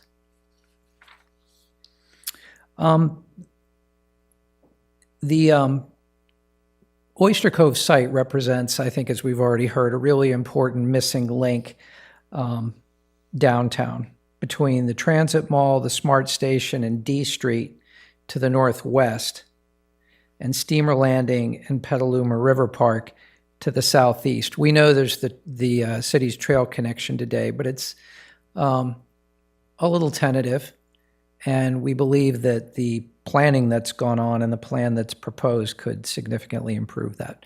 Next.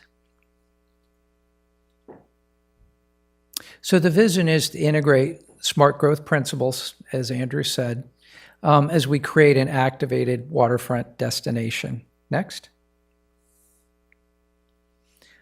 And it all starts from our perspective with mobility. This is the foundation of our planning approach. For most of us, there's a relationship between trip length and the mode that we choose for transportation. So to discourage single occupancy vehicle use, our strategy is to facilitate many modes on site. And we're always thinking about creating equally safe and pleasant experiences to en route to nearby destinations. Next. So walkability is the key. And this is an illustration that highlights existing and proposed Oyster Cove connections. So the enhancements begin along D Street, including a new Class 4 bike lane, widened sidewalk, and a terrace along the proposed live-work units.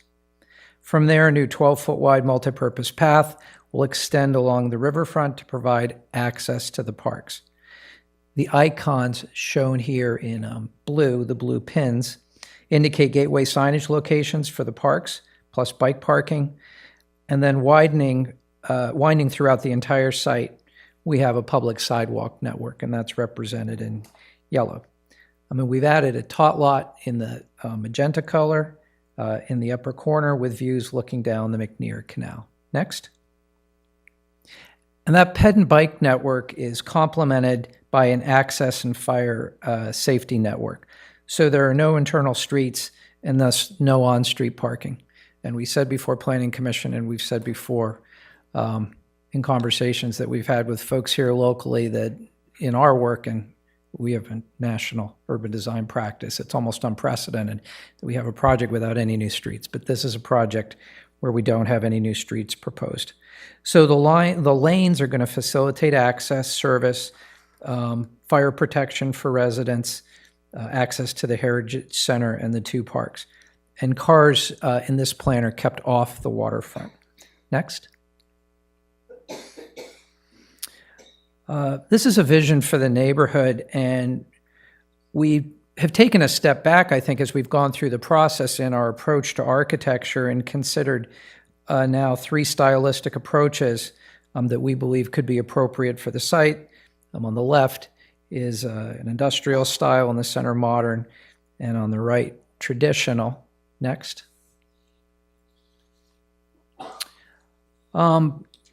But from these precedents and previous feedback, we've only gone to the point today of developing a list of preliminary architectural principles. So we've gone back from, I think, very detailed illustrations to kind of the foundation of what the architecture should look like. So the preliminary architectural principles are, first, it should have integrity, no arbitrary elements, should be authentic, local references, diversity of elevation, simple buildings, forms, utilitarian detailing, industrial materials, and mixed of subdued colors. And all those recommendations came from stakeholders and residents that we met with here. And we think that's a pretty good list as a foundation. We'd like to get feedback tonight on your thoughts about style so that when we come back for SPAR, we can be on point. Next. The plan features a mix of uses, live-work units along D Street to support the city's activation goals, recreation and commercial in the existing Oyster Shed building, trails and public access along the riverfront, And all of this is framed by a broad mix of housing opportunities and choices. The plan preserves the option for 4 stories along D Street, and the numbers are 131 units, 7.5% low and 7.5% moderate affordable units peppered across the site, and up to 12 ADUs. Next. So I don't think we have to tell you today that D Street in its current state is sort of a sad experience. It's not the mixed-use vision that the community envisions. So this is a good place to start discussing our approach to placemaking. Next. D Street tomorrow is envisioned as an authentic urban experience. New street-level energy is proposed with a mix of makerspace, galleries, and retail. We have a Class 4 bike lane, which you can see here. We have a buffer then on the left, bike lane, sidewalk, a grade transitioning terrace level, and we're maxed out to 30 feet from the curb to the building, which is as far back as we can go for fire. But we've created a pretty generous pedestrian environment. And the elevated terrace is to help with a sea level rise solution using the grade change to our advantage and a seat wall and landscaping, as you can see here. I think we're going to say, I'll just ad lib and say, it sounds like we're going to have a discussion about live, work, or commercial uses facing D Street. We're following the specific plan, which is the zoning for the site, which requires commercial uses here. We did not ask for a warrant for that, but in our practice, I would say we are trying to build in more flexibility just in general in urban environments so that things can evolve over time. Because as we know, urban environments are not static. I think where we all live today tends to be a live-work unit. We found out during the pandemic, and things change. Next. The character of our lanes is meandering with tactile pervious paving materials. And of note, we're proposing what we call a European pattern. There's no long canyons. There is no on-street parking internal to the project because we don't have streets, which equates to about a 30% reduction off the top of what you would see in a conventional, even urban infill neighborhood where you would have streets with on-street parking. Half of the units in live-work buildings will be limited to 1 car. Units with ADUs are proposed to have only one car garage, and then the ADUs will have no dedicated parking. And tandem parked units may have a 1-car garage option as a trade-off for additional living spaces. In general, on the parking, we've tried to strike a balance. We're thinking about long-term adaptation here. The specific plan sets a very low threshold for parking, and over time, residents would have the option to convert as our 15-minute neighborhood builds out and is completed in terms of the network. And other complementary infill comes in, can evolve over time. So we are thinking about evolution. Next. We're exploring the reuse of the Oyster Shed building. It is determined not to be historic, but we believe strongly worth saving. Next. So the plan is to reuse the shed to help access and activate the riverfront. Uses being explored include a boathouse, public plaza with water access, and a small commercial use to include F&B and possibly co-working space. Next.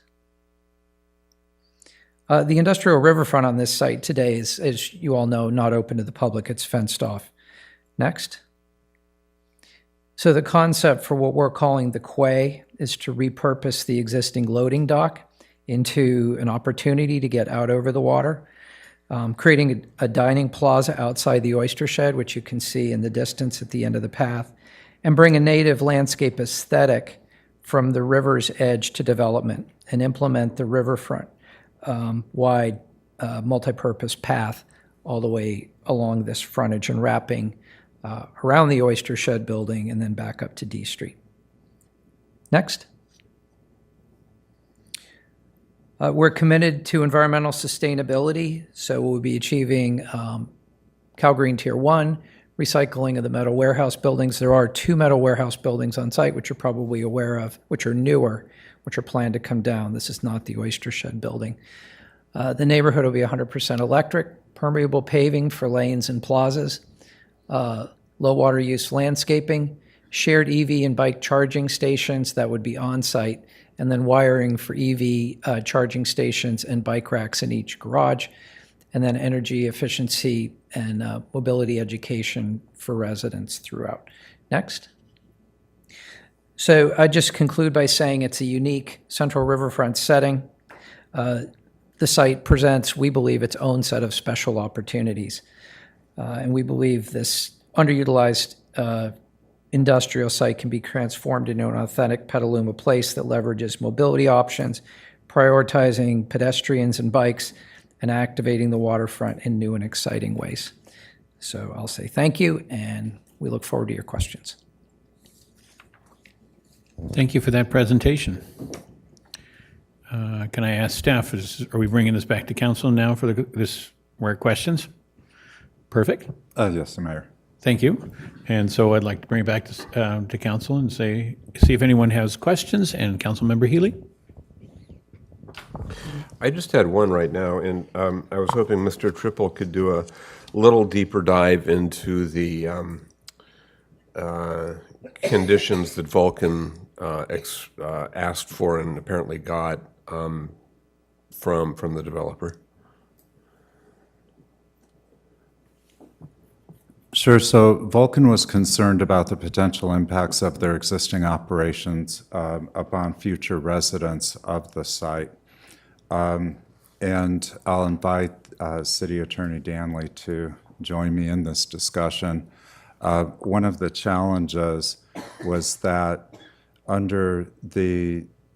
at present, the Smart Code requires us to condition projects to notify via a recording with the Sonoma County Recorder of the potential for nuisance resulting from industrial uses, river-dependent industrial uses in the area. So, and certainly Vulcan Shamrock is one of those uses. Vulcan felt it's an industrial use. It's really not river dependent. What's that? It's definitely an industrial use. I wouldn't call it river dependent. Well, true. Right. Okay. That's a great point. So the industrial use that's existed there for a number of years, I believe even prior to the early 1960s. And so Vulcan, although the Smart Code recognizes that those potential impacts and requires that we condition projects to record a notification about potential nuisance resulting from those industrial uses, Vulcan initially desired that there be a bit stronger language to ensure and to protect Vulcan from potential lawsuits, civil suits that future property owners might be induced to file against Vulcan Shamrock. Yeah. So thanks, Andrew. And if now's a good time, I'll pitch in and say, right. I mean, Vulcan expressed concerns about nuisance claims based on its operations. They were aware, had reviewed the noticing requirement in the Smart Code, and initially were seeking a grant of nuisance easement that was concerning to the applicant because of potential impacts on the sale prices for their units and also potentially on their financing. Vulcan raised the issue of seeking an actual amendment to the Smart Code, seeking immunity from those nuisance actions. We raised concerns that we thought the council might have and we might have in recommending or supporting that because of the issue of the council taking a legislative position, preferring this one use to neighboring uses, and questions about the effectiveness of that. So the parties had some, I think, productive discussions. We were party to some, and what we ended up with, you can see on pages 6 and 7, conditions 14 and 15 in the map. item, which attachment is that, Andrew? It would be attachment 4. I'm going Great. to it right now. And Thank you, because I share actually screen. had my web copy up on the screen, and it just got replaced by the Zoom presentation. So where we ended up, and where I believe the parties are in agreement on, is we used the exact noticing language in both parts of section 4.70.050 of the SMART code. And we did that in conditions 14 and 15. And we also added a paragraph in condition 14 and 15 that's not in the SMART code that provides use-specific notice regarding the Vulcan operations, which is sort of provides them more specific notice, recorded notice in the conditions. I don't recall using project approval conditions like this before to work out issues between neighboring property owners, but this is an approach that staff can support.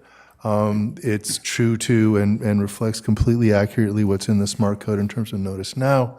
It doesn't have, as far as I know, and the applicant can speak to this more and if they like, if the council wishes, but I don't believe it has the same degree of concern for them as earlier approaches that Vulcan wanted to explore. So that's what we have. If there are further questions about that, happy to address them. Yeah, just a little bit of follow-up. I appreciate the specificity in finding the language for me. Vulcan, like every other use in town, is subject currently to noise standards in our interim zoning ordinance. This doesn't purport to exempt them from those standards, does it? No, that's what we were worried about potentially with respect to the proposed immunity, and even indirectly the easement, because, remember that the definition of an easement is an unreasonable use of property that interferes with others' use and enjoyment of their property. So in our discussions with the Vulcan team, they've acknowledged that they know they're subject to city's jurisdiction, other bodies, the Bay Area Air Quality Management District's jurisdiction. So this doesn't change any of that, and that's why at least staff for our part, were glad to end up at a place that seemed to work for the applicant and neighboring jurisdiction that didn't create those potential problems in terms of favoring uses. I mean, Okay, thank there's you. changes happening there, and the Vulcan operation, is an historic operation there, and it has benefits too in terms of, the materials they provide for lots of important projects. So hopefully that allows, what really provides for the status quo and notice about the status quo. The thing I'll mention too is, my understanding is that there is an agreement that in return for including this language in the conditions, that Vulcan agrees to not oppose or challenge and to support the project. And I'll let the parties, confirm that as they may, but that's our understanding. So thank you. Thank you. And thank you. And any others? Councilmember Shrib. So I've gone through and listened in on several of the prior presentations on this, and I still have several questions, and just wanted to clarify things. Maybe things were answered before, but I do have several questions. I guess just to start off, I did hear about several of the folks asking for a different plant species spectrum, more toward the native, and and my understanding is that will be possibly changed and reviewed in another process, but we don't have to do anything about that or suggest anything tonight. But I think that's a different stage that's going to be. We provided a preliminary landscape plan. It has to go through the SPAR process. So yes, you're not reviewing that tonight. It will go through SPAR. Okay, good. So that can be worked on. Yes, that Later will be worked on, yes. Okay, good. Now, the above-ground wires on D Street, as you widen and put those in, I know there's poles and wires. I've traveled on my bike all the time. So are those all going underground? And are you doing that, or is the city going to have to do that? Well, the good news is on our frontage, that's local distribution, and the project will be undergrounding where we have nexus and jurisdiction along D Street in our section. Intersection, okay, good. And then along the other, on the other side, like the paths, will they also be undergrounded on that side? We only have jurisdiction, and I should say it's not just the wires, but what we showed there, we illustrated with a class 4 bike lane, the buffer, we're giving up right of way to be able to create that section and pulling the buildings back. We don't have, well, I think the city's plan for D Street is to have that same section eventually mirrored on both sides and running all the way down to Okay, but the city's smart station. But the city's going to have to do that. Or the other Property owners- applicants as they come in with The other side. plans for their frontage, yes. Okay, good. The exit routes, there was, I think you talked about having emergency access off Hopper Street, and that looked pretty good on that side, but it looks like there's access through the parking lot on that other side of the building that would have access to the trail. I think that what looks like would be there. And they could exit out that way in case there would be 2 routes out on that side. In working with I want to make sure I answer this correctly. I think from a pedestrian and bike standpoint, the site is porous. There's a lot of ways in and out. From a vehicle standpoint, working with the fire department on their preferred configuration, the conversation we just had, that goes back a ways now, and they asked for the Hopper Street emergency vehicle access only, which is what we were looking at Andrew's last slide, which makes that connection up at the top, as a second means of ingress and egress. There is not nor from the fire department's standpoint is it desirable to have another access on that other side. Right, just checking with that. Yeah. And in that particular route, besides the emergency access in, will that be also a fire access out for the vehicles that are Hopper Street in and out for in and out? emergency For vehicles. both, so both directions, not just one direction. Correct, and your trail will run adjacent to that, the And will it existing be trail. gated and locked or just gated? It will be, I think we have to work out the details with the fire department, their preferred way, but it won't be free flowing. There will be the fire department will have key access there, or what they choose. I don't want to get out in front of that. So when we get into the I just wanna detailed get site the plan and SPAR. Easy, if it's gated or bicycle access through that particular point or not. Well, And you got walking. the trail right next Right- to right it. We next to got it. our riverfront trail right adjacent to it. Okay, So. that's still access. Yeah, and that won't be gated, or that'll be free flow. Which brings up the other side. I get concerned if we have the big earthquake comes, and the other side is on a peninsula, and earthquake, gas line breaks, fire, and access out from that peninsula out gets blocked for emergency, and looks like you have didn't have a direct route out on the other side, out to the peninsula for safety, but it looks like they can get out, but it looks like it isn't a direct road complete. It looks like it's still landscape instead of a direct route out. Well, I and think I if we- understand what you're saying. On the end, and we're working with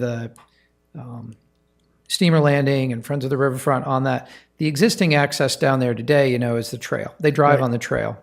So that is the city's trail. That's not being changed. We're providing new access, which doesn't exist today, by way of the lane, the reoriented access easement. And down at the end of it, we didn't talk about it, but the developer has offered to provide a few parking spaces there at the edge of their property at our expense, and access, additional paved access down there. But that's, we're working on the details with them, but it's Right, something because that all your was roads desirable. end in landscape. They don't end in access to the actual path. So the folks that are in the buildings. End in landscape. So all your routes end, and it goes to the end of the buildings, it goes toward the path, and all of a sudden there's landscape or something there between that and the actual path. It looks like it isn't a direct. Yeah, I think you're, yes, I'm just going to say what you're saying is, yeah, the roads, we said before, the roads and the path don't intersect. The peds and the bikes are protected from, and they're not really roads, they're lanes. the pervious be- lanes, but yeah, Right. they don't cross there. The lane doesn't go out into the road. They run, the riverfront trail keeps going. But if there was And there's a one loop. exit, what I'm looking for is an emergency exit for the vehicles in the buildings directly out to the peninsula in case there is a major inability to exit out the normal way. You could, well, you're definitely going to have pedestrian, yes, actually, you could drive out onto the peninsula if you wanted to, around the end of. Right, there is not being blocked by landscape fencing. Yeah.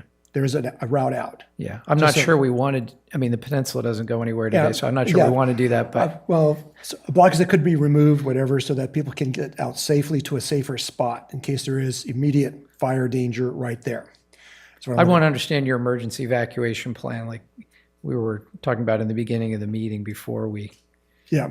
told folks which way to go, but yeah. So that's why I would also support the ability to exit out that direction and also to support even a larger, better, sturdier bridge across to the Scannell property is also what I'm looking for there, so that should emergency vehicles need to get in that route because it's blocked from the road, you can't get in from D Street at all, Right. that's totally blocked. Whether the small fire engine ambulances could get in from the Scannell property, come across the peninsula into the property to do the fire extractions, whatever's needed. So I would look for an emergency entrance and exit from that route, as well as from the Hopper Street. Well, I would say, I'm aware of the bridge proposal. The trail that's there today is fire access, and that trail will link all the way up with that bridge. Right, yeah. So at a minimum, you're going to get that. We're just providing enhanced access. Right, so that's why I just make sure that flow is there and That that's flow is not included in going the to be, idea. what you have today is not going to be interrupted. It'll Yeah, still be there. okay. Good. Then as I take my kayak down the river and I look at the pilings down there at the oyster shed and look at the condition of that shed, it's pretty shabby. The pilings look pretty bad. And the pictures you show is this beautiful, nice looking glass fronted oyster shed, and yet you're going to preserve it. So there's a mixed match that I see between what the current facility and then trying to preserve it and then what you're presenting pictures of. And I just don't see the connection between nice, beautiful new oyster shed that you're presenting and yet preserving the pilings, the piers, and the current building. I don't see that possible. Well, as far as How the do you building propose goes, the that? building's in pretty good shape on the inside. on It the has inside, beautiful okay. truss work and it has a patina on the outside, but I think it has a local patina and it's, Okay. I don't know, we love it because I think it adds authenticity and it speaks to the history of the site. As far as the moorings and things of that, some of those have to come out.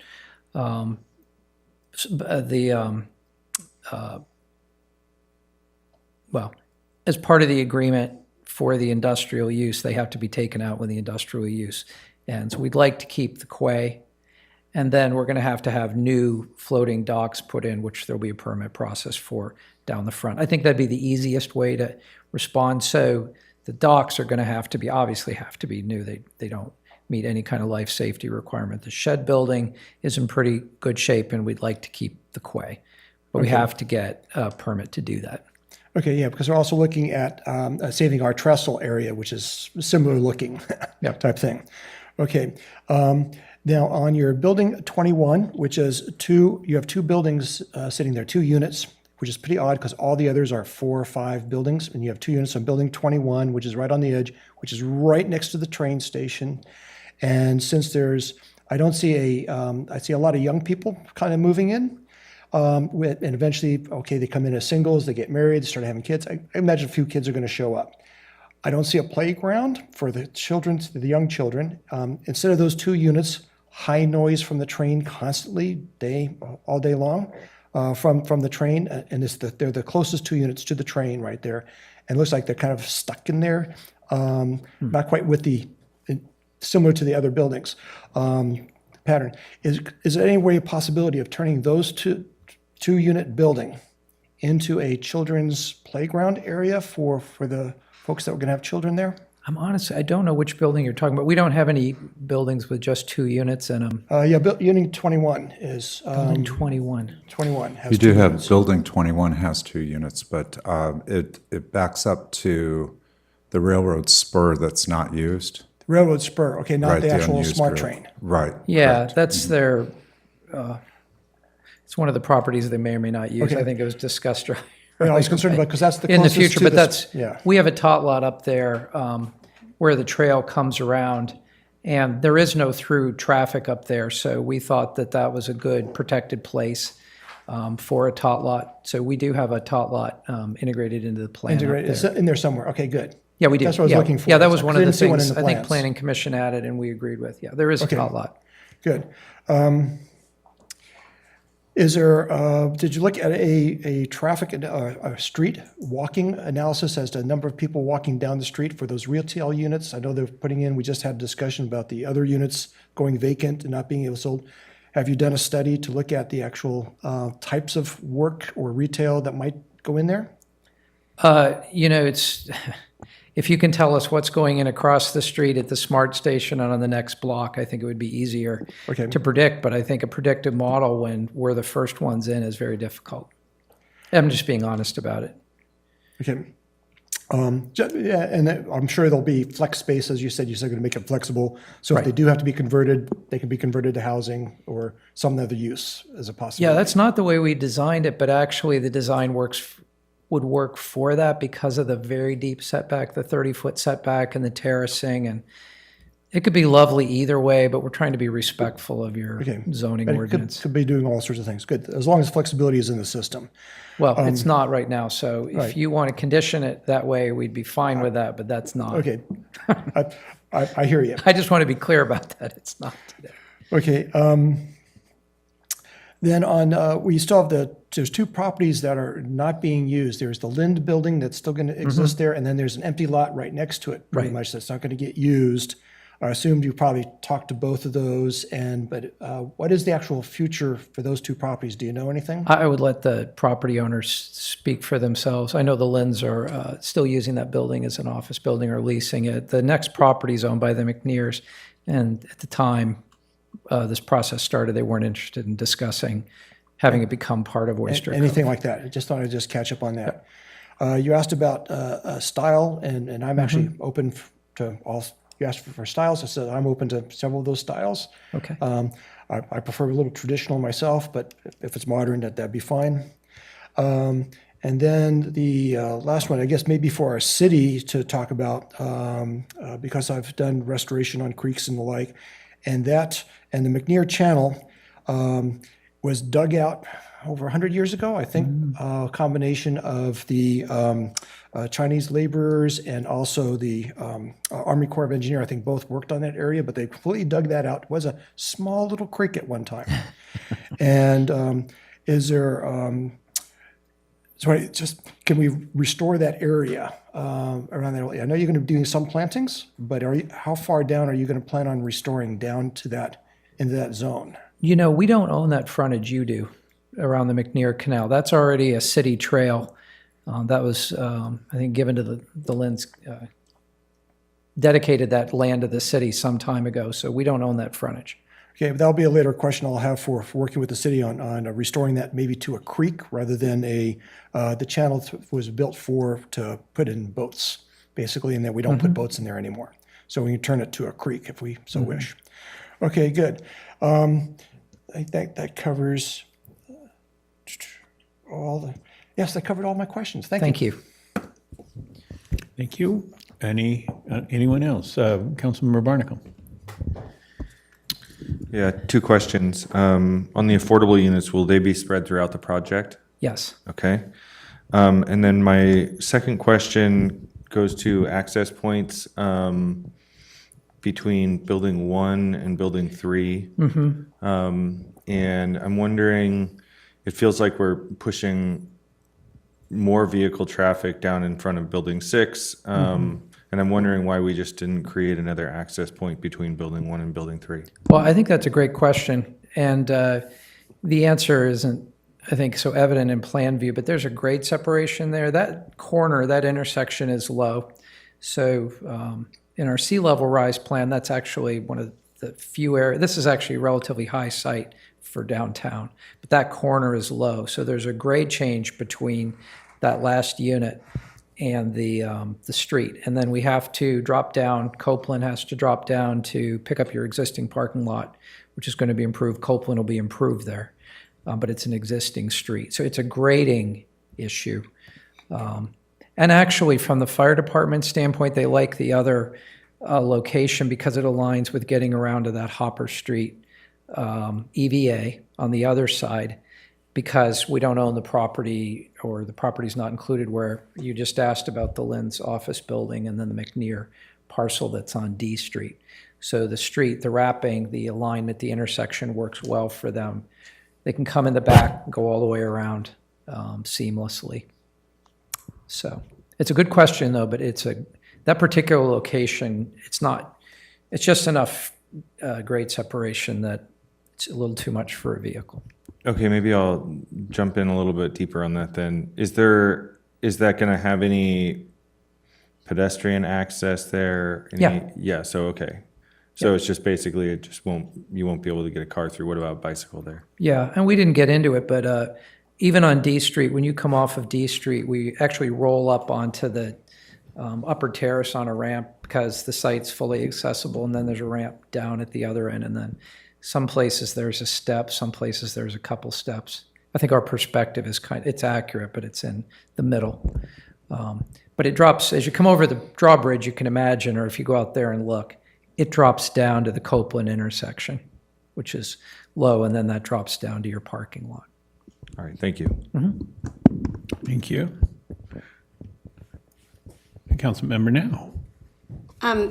Councilmember Barnacle's question reminds me of, we already determined what the emergency vehicles are going to do. What is the delivery route? We have Costco delivers, Amazon delivers, UPS delivers, FedEx delivers. How are they going to deliver to those residents? That's a great question. They'll use the alley network. There is a very modest amount of ancillary guest parking where they can pull over, and then the sidewalk network connects from that alley network around the front and back, separate from the trails. So you can have a delivery at the front of your residence.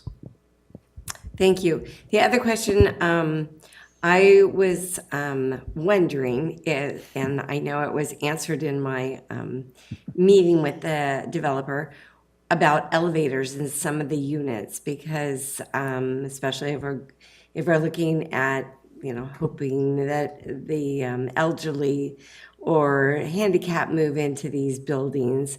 What about elevators? Can you explain how that will work? Well, I don't consider myself elderly, but I'm looking around and we're all thinking about it, right? So We don't like stairs anymore. I know we like stairs less than we used to, but when we come back through SPAR, I think that's going to be looked at in the SPAR process. I mean, there are ways to adapt townhouses, which is, what the units are. There's a wide variety of types of townhouses, but so that some could have elevators, and we'll be looking at that through SPAR. Thank you. That's all. Thank you. Councilmember Shribs. Just following up with Councilman Now's question and idea, for all these delivery trucks, which is now getting quite a bit in my neighborhood, I know. I've been to an apartment complex locally here, and they have a delivery room with locker spaces and the like. Amazon has them in couple different places. But is it possible to turn one of those retail spaces in the front and into a delivery, package delivery station, so that all Amazon and everybody else, UPS and all the others, could deliver all packages there, so they would not have to come in all the way constantly all day long? If the resident who owned that unit would like to charge for that service, I'm sure that there might be, that might be a possibility. I don't know if that's permitted use or not, but we'd have to look at that. But one of the things I think that's, I think we feel a little more comfortable about the live work than the commercial approach we saw before. We have large floor plates that you have to lease out, is that the spaces are individually owned by the resident. And so that there's not common area there. There's shared amenities on the site, and we're in a wonderful part of the city. There's shared amenities all around us. But we don't have a common room like that on site, which would be owned by the HOA. Everything is within the footprint of a residence, either live work unit or townhome. Thank you. I do appreciate your attention to 15-minute neighborhoods. I know I occasionally charge at the train station, charging station, and I can walk to Pete's downtown and back. I can't dilly-dally, but I can, but I can get that done. I would much rather buy the coffee at the new development at Oyster Cove than the extra walking. I appreciate your attention to having condos. I think that hits a missing housing typology for our community. It's hopefully a more of a starter or lower price point than what we're seeing for single-family dwellings. But one question on that is, if they do add an ADU, say it's a two-car garage for this, and they add an ADU, we've added residences, could, I guess, staff explain, what's the philosophy for adding more units and taking more parking in the same breath? How does that work? Well, at present, pursuant to AB 2097, the city cannot have a minimum parking requirement for residential within half a mile of transit. So we wouldn't be able to regulate a minimum number of parking spaces per unit or for the project as a whole. So I think that the project anticipates that over time, the reliance on vehicles as other areas of downtown develop, as across the street develops and such, and access, especially I think to probably daily living needs, markets and so forth evolve, that there would be decreased reliance on the automobile. And so there would be less demand for parking over time. Thanks. I kind of wanted to hear you say exactly both those things. No regulation, and it's where we're going. So appreciate the collaboration. Thank you. Then the other question has to do with integrating with our D Street City project. I know PBAC was pushing really hard for the wonderful improvements right in front of the development to extend all the way to D Street. Who's going to build first? What is the schedule for construction on your project, or what is the construction schedule for the city's project? And how will they get brought together so it all happens? Well, this project, following this evening, should the council choose to approve this project, it would need to then pursue development of its final plan, as well as go through an architectural design process, and come forward to Planning Commission for a site plan and architectural review. I would anticipate that would be a minimum 1 year. Yeah, I think that's fair. 1 year to 18 months. We do know that across the street, the Haystack project has requested extensions on its entitlements, and so those entitlements have been extended. It has signaled that it would be making revisions to the project to respond to construction costs and material costs and so forth. So we don't really have a timeline on development of Haystack across the street. So I think it's right, unfortunately, but, we'd have to say it's unknown. I think the city's going to get stuck with the piece from here. From Copeland Street to Lakeville? On are we calling this the south side of the street? Southeast, It's the whatever? yes, it is. Okay. Yeah. Well, on your side of the street, Right. continuing to Lakeville, will that be part of the city's D Street project, or will we not include that in the city's D Street project? Right. Is Jeff Stutzman still in the project, or here we go? Yeah. Yeah, we've Hello. got Jeff there. Oh. You got it, Jeff. Go ahead. I was just going to say the D Street project is obviously still in conception right now of what it is. I think right now we're looking kind of west of the bridge, so kind of going from First Street up to Sunny Slope or the Davidoff project. So right now it wasn't necessarily going over the bridge at this point. Okay, then thank you. That's very clear, and I want to have that ability to give PBAC the feedback on what their comments and desires were. And the only note I had was I'm happy that we listed out the commercial development linkage, affordability, housing. It's just housing is so much more impactful for housing than commercial is for housing. So it's nice to have that data in the report so we could see. Vice Mayor Cater Thompson.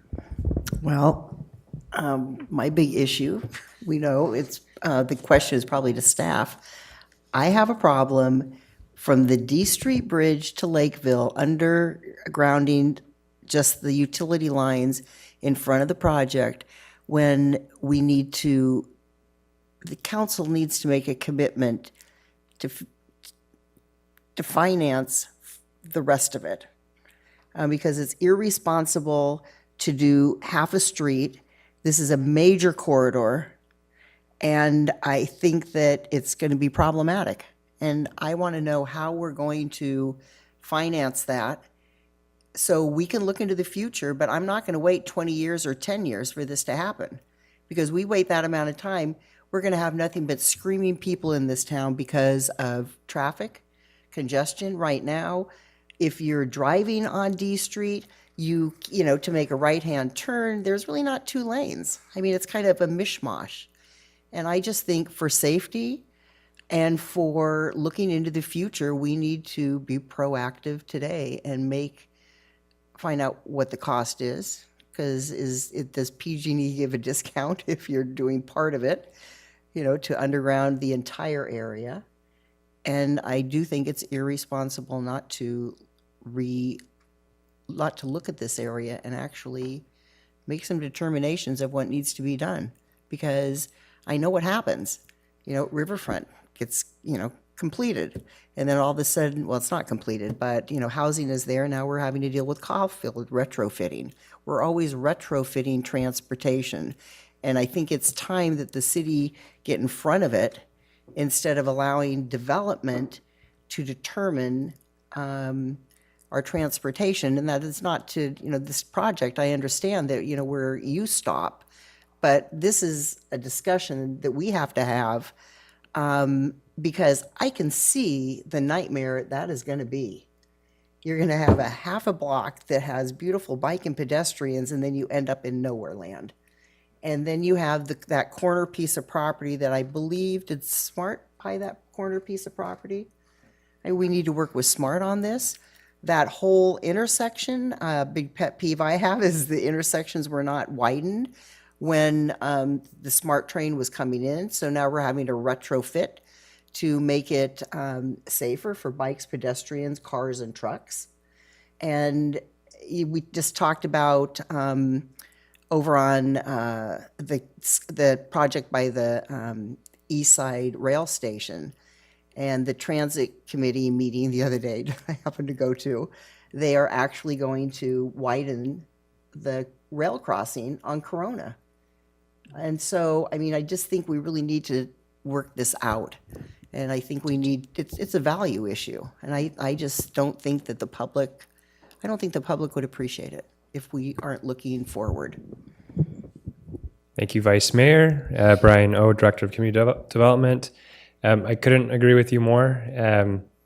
I think in a perfect world, we have a set of plans and policies in place that fully realizes redevelopment of the entire stretch along D Street. And so as new projects come through, hopefully I don't anticipate it taking 20 years, we would see that project by project and sort of have that full continuity.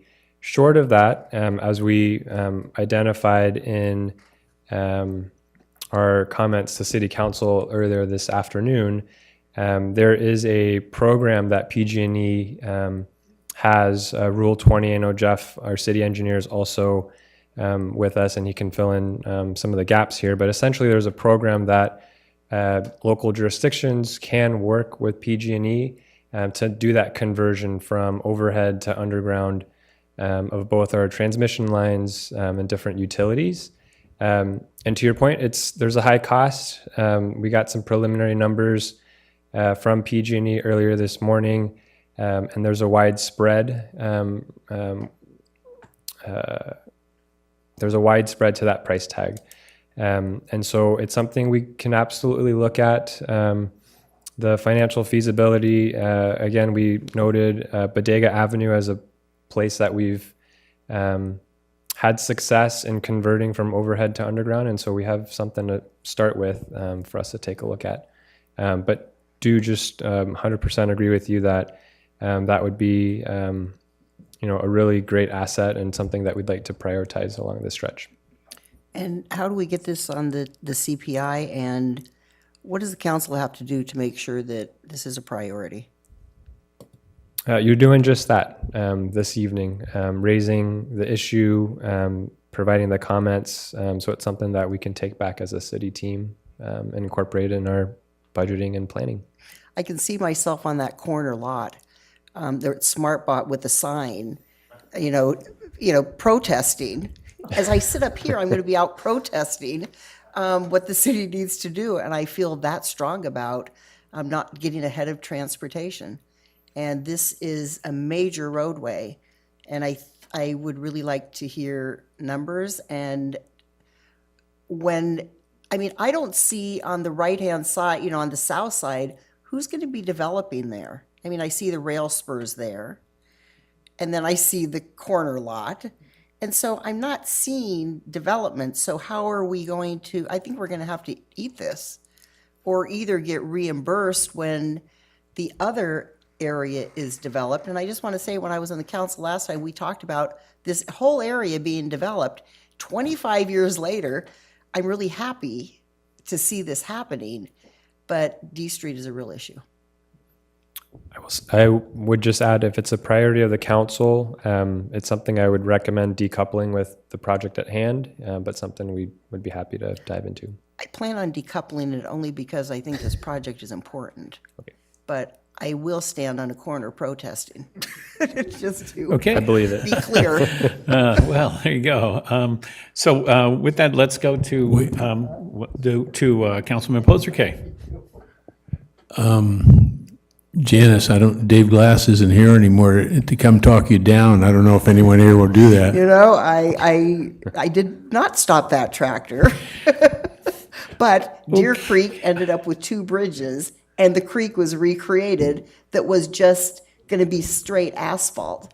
So I will protest and be happy to be slammed in the front page of the paper. Okay. So I think we'll move to public comment. I have 2 cards here. Can I ask the clerk what cards came in prior? Yes, we received 3 public comments to the item, and they are online with the agenda.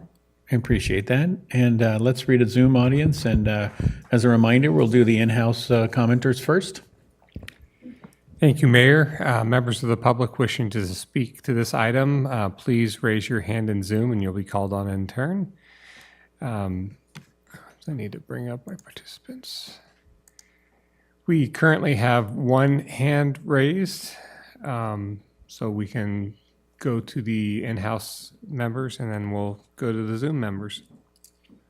And with just 2 cards in-house and 1 online, we'll go to 3 minutes speaker. First speaker is Dave Alden. Second speaker, Adam Guernsey.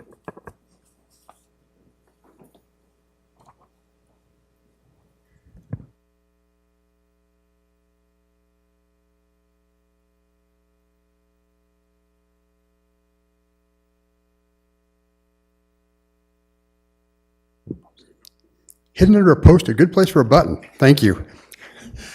No project is perfect. I've been talking to this applicant now since they first brought it forward, and I'll continue to bring up issues with them. I'm really concerned the lanes are going to be somewhat sterile on a cold, rainy day, and that bothers me. And perhaps after the GPAC meeting on Thursday, I'm going to have sea level rise issues that I'm not sure of today. However, this is a great project.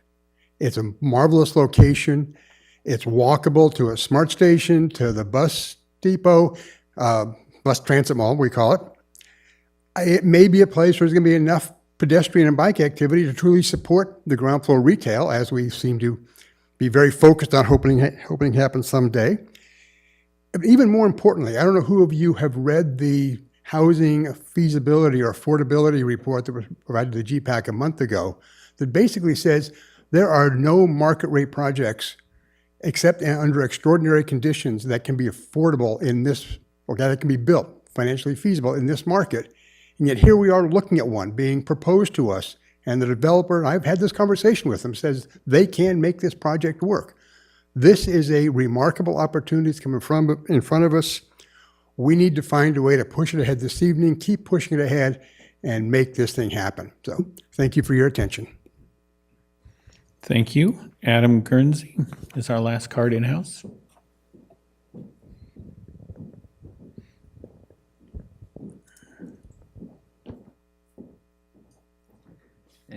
Good evening, Mr. Mayor and members of the City Council. My name is Adam Guernsey. I'm here representing Shamrock and Vulcan tonight. Shamrock's ready mix facility has been at the Hopper Street location since 1945. And as we've seen throughout history, when development comes into industrial neighborhoods, the industrial developments always lose. And that's true no matter if the development is operating within all of its applicable regulatory parameters. And so when this project came to Shamrock's attention, we had some concerns about land use compatibility, especially because it's going to be immediately adjacent and next door to our property. But I'm happy to announce and report that through a lot of conversations with the developer and with city staff, we did reach a resolution with the amendments to conditions 14 and 15 to provide for an easement whereby the landowners will accept the impacts of our industrial development. And we think that this is going to be a good solution that will allow Shamrock's facility to stay in operation for the next 75 years. And hopefully the city will use the condition language in conditions 14 and 15 as a model for future development in the city. I know Councilmember Shribs had mentioned the Scanell development. We think that's something that we would like staff and the city council to keep in mind as new projects come forward, just to ensure that there is some industrial development left in the city. So again, I want to thank the developer. They've been very accommodating, easy to talk to. Thanks staff, and we appreciate it. And Shamrock does support this project. Thank you. Thank you. And over to our Zoom audience. Thank you, Mr. Mayor. Our first speaker is Nathan Spindell. You may unmute and begin your comments. My name is Nathan Spindell, and I live in West Petaluma. I think the proposed Oyster Cove development is a great project for Petaluma, and I strongly support it. We need more homes in Petaluma, and this is a great location to build, in close walking distance to downtown and transit. I especially like that this project will significantly improve pedestrian and bicycle infrastructure on East D Street. My family frequently walks, drives, and ride bikes on that stretch of D Street. That corridor doesn't feel at all safe given its design and speed. I appreciate that the developer will be giving their own land to the public to improve the pedestrian and bike network here. I'm also happy to see that the developer is committed to building streetfront commercial spaces and a well-designed public river trail. There's so much public benefit and potential in this project. I'd be happy to see it built in our town. Thank you. And Mayor, that is the last hand raised. So that's all, everybody on Zoom. Thank you very much. Vice Mayor. I just have a couple comments. As far as the retail, I don't think we can really compare retail in other areas, and especially the one on Washington Street. It was never successful, but there's a lot of reasons, I think, why it wasn't successful. Where this, I believe, the way the streetscape is going to be wider, it's going to be more visible, and it's going to be as though you can really walk to it, where the other area, you just have to kind of walk up to it, and it's cumbersome. And so I'd hate to throw out, retail below. I think it's important to keep it for any project, but really look at the location. I think that's where we've stumbled before. I really appreciate Vulcan for working with the developer. That is fantastic. I think I had another comment. But it's probably not that important if I can't think of it, or I don't really see it in my notes. But I think it's a really great project for Petaluma, as the last speaker, said. Councilmember Posey. Thank you, Mayor. I also think this is a really good project. I think I'll go on record as well as saying that I think part of what many of us were elected to do was to nudge people out of their cars, and both in traffic and in garages. I'm hopeful that this will spur some of the other things that Councilmember Cater Thompson and others have have voiced a want for, that I think there's at least a chance of that. Thanks. Councilmember Healy? Thank you. So I agree with the previous comments. And what's most exciting about this is that, as Mr. Alden indicated, there's an indication this is actually financially viable. You know, we were all excited when Pacifica got its approvals, and then they just went away because their project was $20 million over budget. Excited to approve this tonight, really excited to see it actually break ground. And with that, I'll move the 3 resolutions and introduce the ordinance. Thank you. Councilmember Now? I will second that motion. And I also want to say a huge compliment to the project for all the community engagement. I think that's a big plus and the wave of the future for development. So we have a motion and a second from Healy and Now. And Councilmember Schribb. Okay, just one little comment. All very positive. I agree with everyone up here. But as was mentioned by Councilman Now, truck traffic in and out for the safety of the children that are going to be living on the site, to actually figure out a way of minimizing the truck traffic coming in at the delivery trucks, so that there's a spot near the front, they can stop, deliver something for a pickup zone of some sort, storage boxes, whatever included. They can get in and out with minimum traffic on site, because there's going to be a lot of children and bicyclists and walkers moving down these alleys, and we want to minimize any potential of that. So delivery trucks are going to be expanding. I expect doubling in the next 10 years. I expect twice or 3 times the number of delivery trucks to be doing this type of work, expansion. So we need to protect ourselves from Amazon. Thank you. Right. There'll be microtransit. Councilmember Barnacle. Thank you, Mr. Mayor. I appreciate a lot about this project.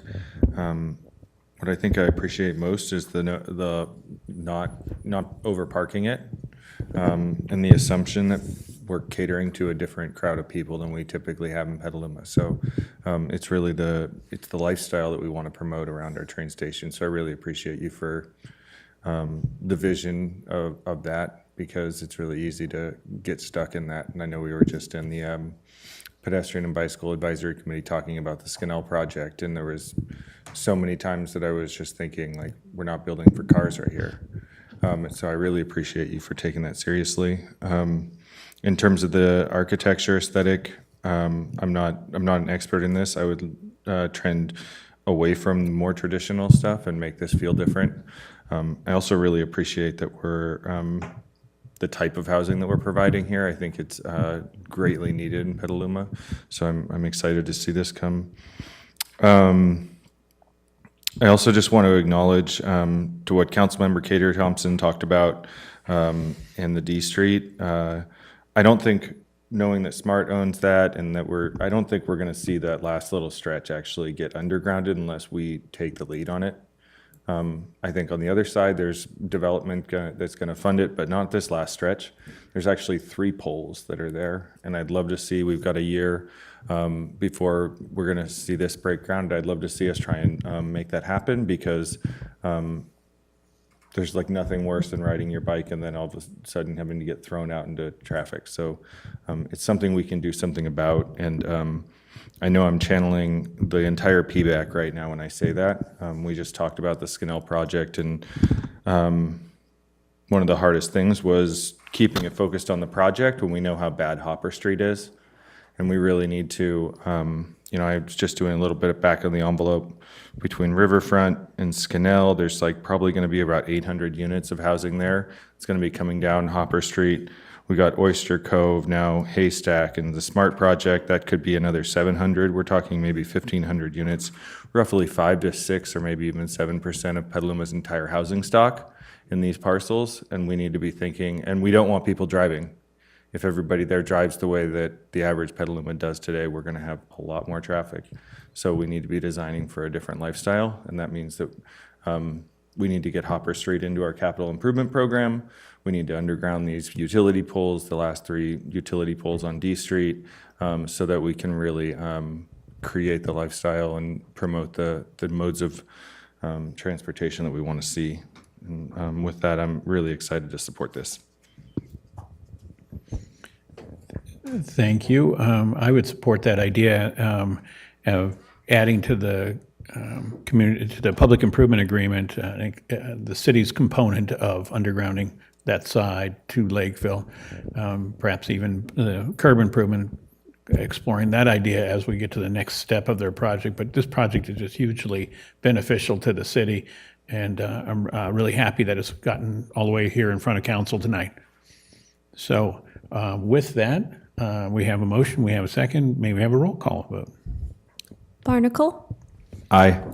Cater Thompson, Yes. Healy, Yes. Now, Yes. Posake, Yes. Shribs, Yes. and McDonald. Yes. Motion passes unanimously. Thank you very much, everybody who stayed to our very end. Appreciate staff's presentation tonight, and this meeting is adjourned. Thank you.